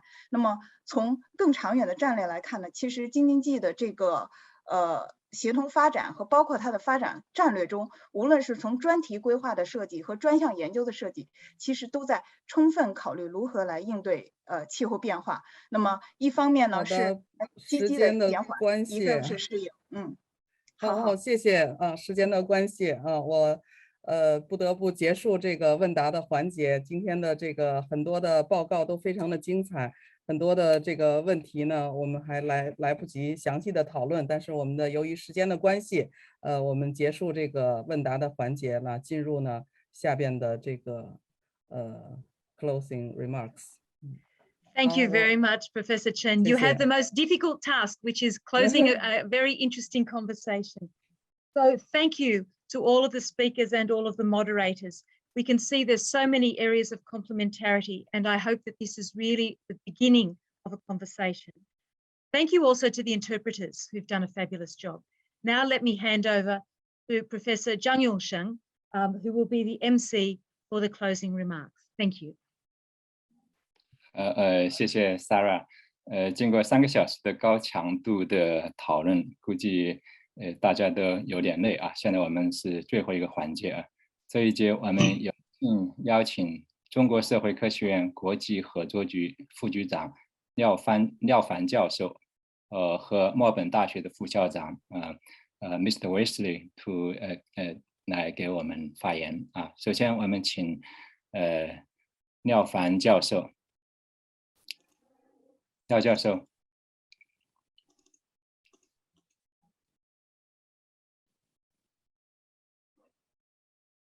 声音。谢谢永生所长，尊敬的迈克尔·威斯里副校长，尊敬的莎拉·比达尔夫助理副校长，尊敬的潘建华老师，各位专家学者，大家下午好。我非常高兴，也非常荣幸能够在今天这样一个非常圆满的研讨会上来致闭幕词。首先，请允许我代表中国社会科学院向墨尔本大学中国社科院可持续城市研讨会的成功举办表示热烈的祝贺，向各位专家学者的热情参与和精彩发言表示衷心的感谢。我尤其感到高兴的是，今天的这个研讨会呢，是标志着中国社会科学院和墨尔本大学的学术交流在2017年以后的首次重启。应该说，我们中国社会科学院和墨尔本大学的合作始于2004年，期间开展了很多丰富多彩的交流活动，也取得了很多丰硕的成果。所以呢，我很高兴，也很荣幸，在过去的一段时间里边，在我的同事和墨尔本大学的同事的沟通交流下，也在我本人的亲身的参与下，我们在今年的7月份重新签署了2个机构之间的合作谅解备忘录。这样呢，我们就今后的合作做出了新的安排。今天这个研讨会呢，实际上就是新的合作备忘录签署以后的第一次活动。所以呢，我也要在此呢对墨尔本大学的各位同事的为组织这次研讨会付出的辛苦和努力表示衷心的感谢，也要感谢亚洲伙伴的大力的协助也要感谢我们院生态文明研究所，感谢张永生所长、潘家华老师他们带领的团队的这个积极的参与和大力的支持。那么今天的研讨会应该说非常的这个富有成效我从刚才大家还依依不舍的这个状态也能够看得出来，应该说内容丰富，交流充分。那么詹妮麦格雷戈首席执行官、张永生所长做了非常精彩的致辞，米歇尔阿库托主任和潘家华教授做了很好的主旨发言，其他各位专家学者围绕城市绿色发展、绿色创新城市、绿色建筑、可持续发展目标等议题进行了深入的研讨，分享了大家的真知灼见，也碰撞了思想和智慧的火花。我听完以后很受教益，也深受启发。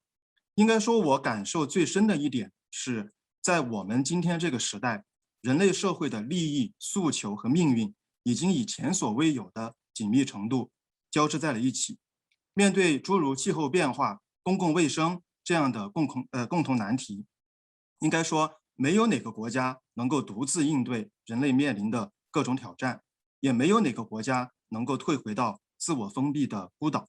我们只有携手努力，精诚团结，才能实现可持续发展，也才能迎来全人类更美好的明天。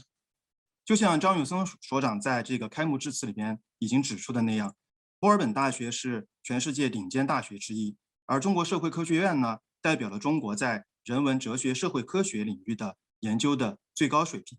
我觉得两家机构可以也应当在促进中澳两国学术合作和智库交流方面发挥更加重要的作用。那么我也衷心希望我们以今天的研讨会为新的起点，我们继续凝聚合作共识，拓展合作领域，探索合作路径，为深化中澳人文社会科学合作交流，为实现可持续发展和全人类共同繁荣贡献更多智慧和力量。我的致辞就到这儿，谢谢大家。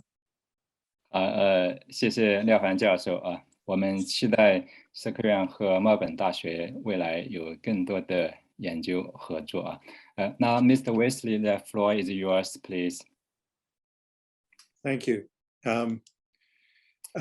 Today, Australian and Chinese experts have come together to share their research and insights and learn from each other on this topic, which is of global significance. The topic of sustainable cities asks the global community to address shared challenges, including that of climate change. Through collaboration, excellence in academic research at institutions like the Chinese Academy of Social Sciences and the University of Melbourne can help us better to understand and develop solutions to these complex worldwide problems. The dialogue today marks an important step in broadening and deepening our collaboration. On behalf of the University of Melbourne, I thank all our speakers today for your valuable contributions to this workshop. Your expertise has provided us with great insights into the opportunities for both Australia, China, and the rest of the world to work together and do better. I also thank those of you who are joining us in the audience today for your questions and participation, as well as your close attention to this subject. I understand many of you are also professionals and experts in the field who will be part of this common cause. I trust this dialogue will open further conversations. Finally, I would like to thank the Chinese Academy of Social Sciences for this long-standing and significant partnership. This is the first event in our recently renewed 5-year collaboration. We look forward to frequent exchanges and closer collaborations between our two institutions that will continue to deliver mutual benefits to both countries. Thank you all, and I will hand over to Professor Zhang Yongsheng.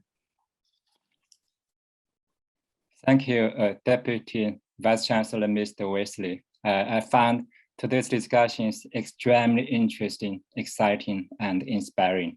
It's very helpful, not just for our research in the future, but also for addressing the challenges of sustainable cities in practice. Mr. Liao Fan and the Deputy Vice-Chancellor have already made excellent and very comprehensive remarks. I don't have much to add, but only 2 points. One is thanks. Once again, I would like to thank all panelists, all participants, the University of Melbourne and Asialink, and also my colleagues from CASS. It's your contribution to make this wonderful event possible. Second is, I really look forward to advancing our collaboration. I hope today's dialogue is just a beginning of more collaboration. I myself have been in Melbourne for 2 years. I really like Melbourne and look forward to working with colleagues from the University of Melbourne. Now I have to conclude the meeting. Thank you, everyone. See you next time. Thank you, Director Zhang.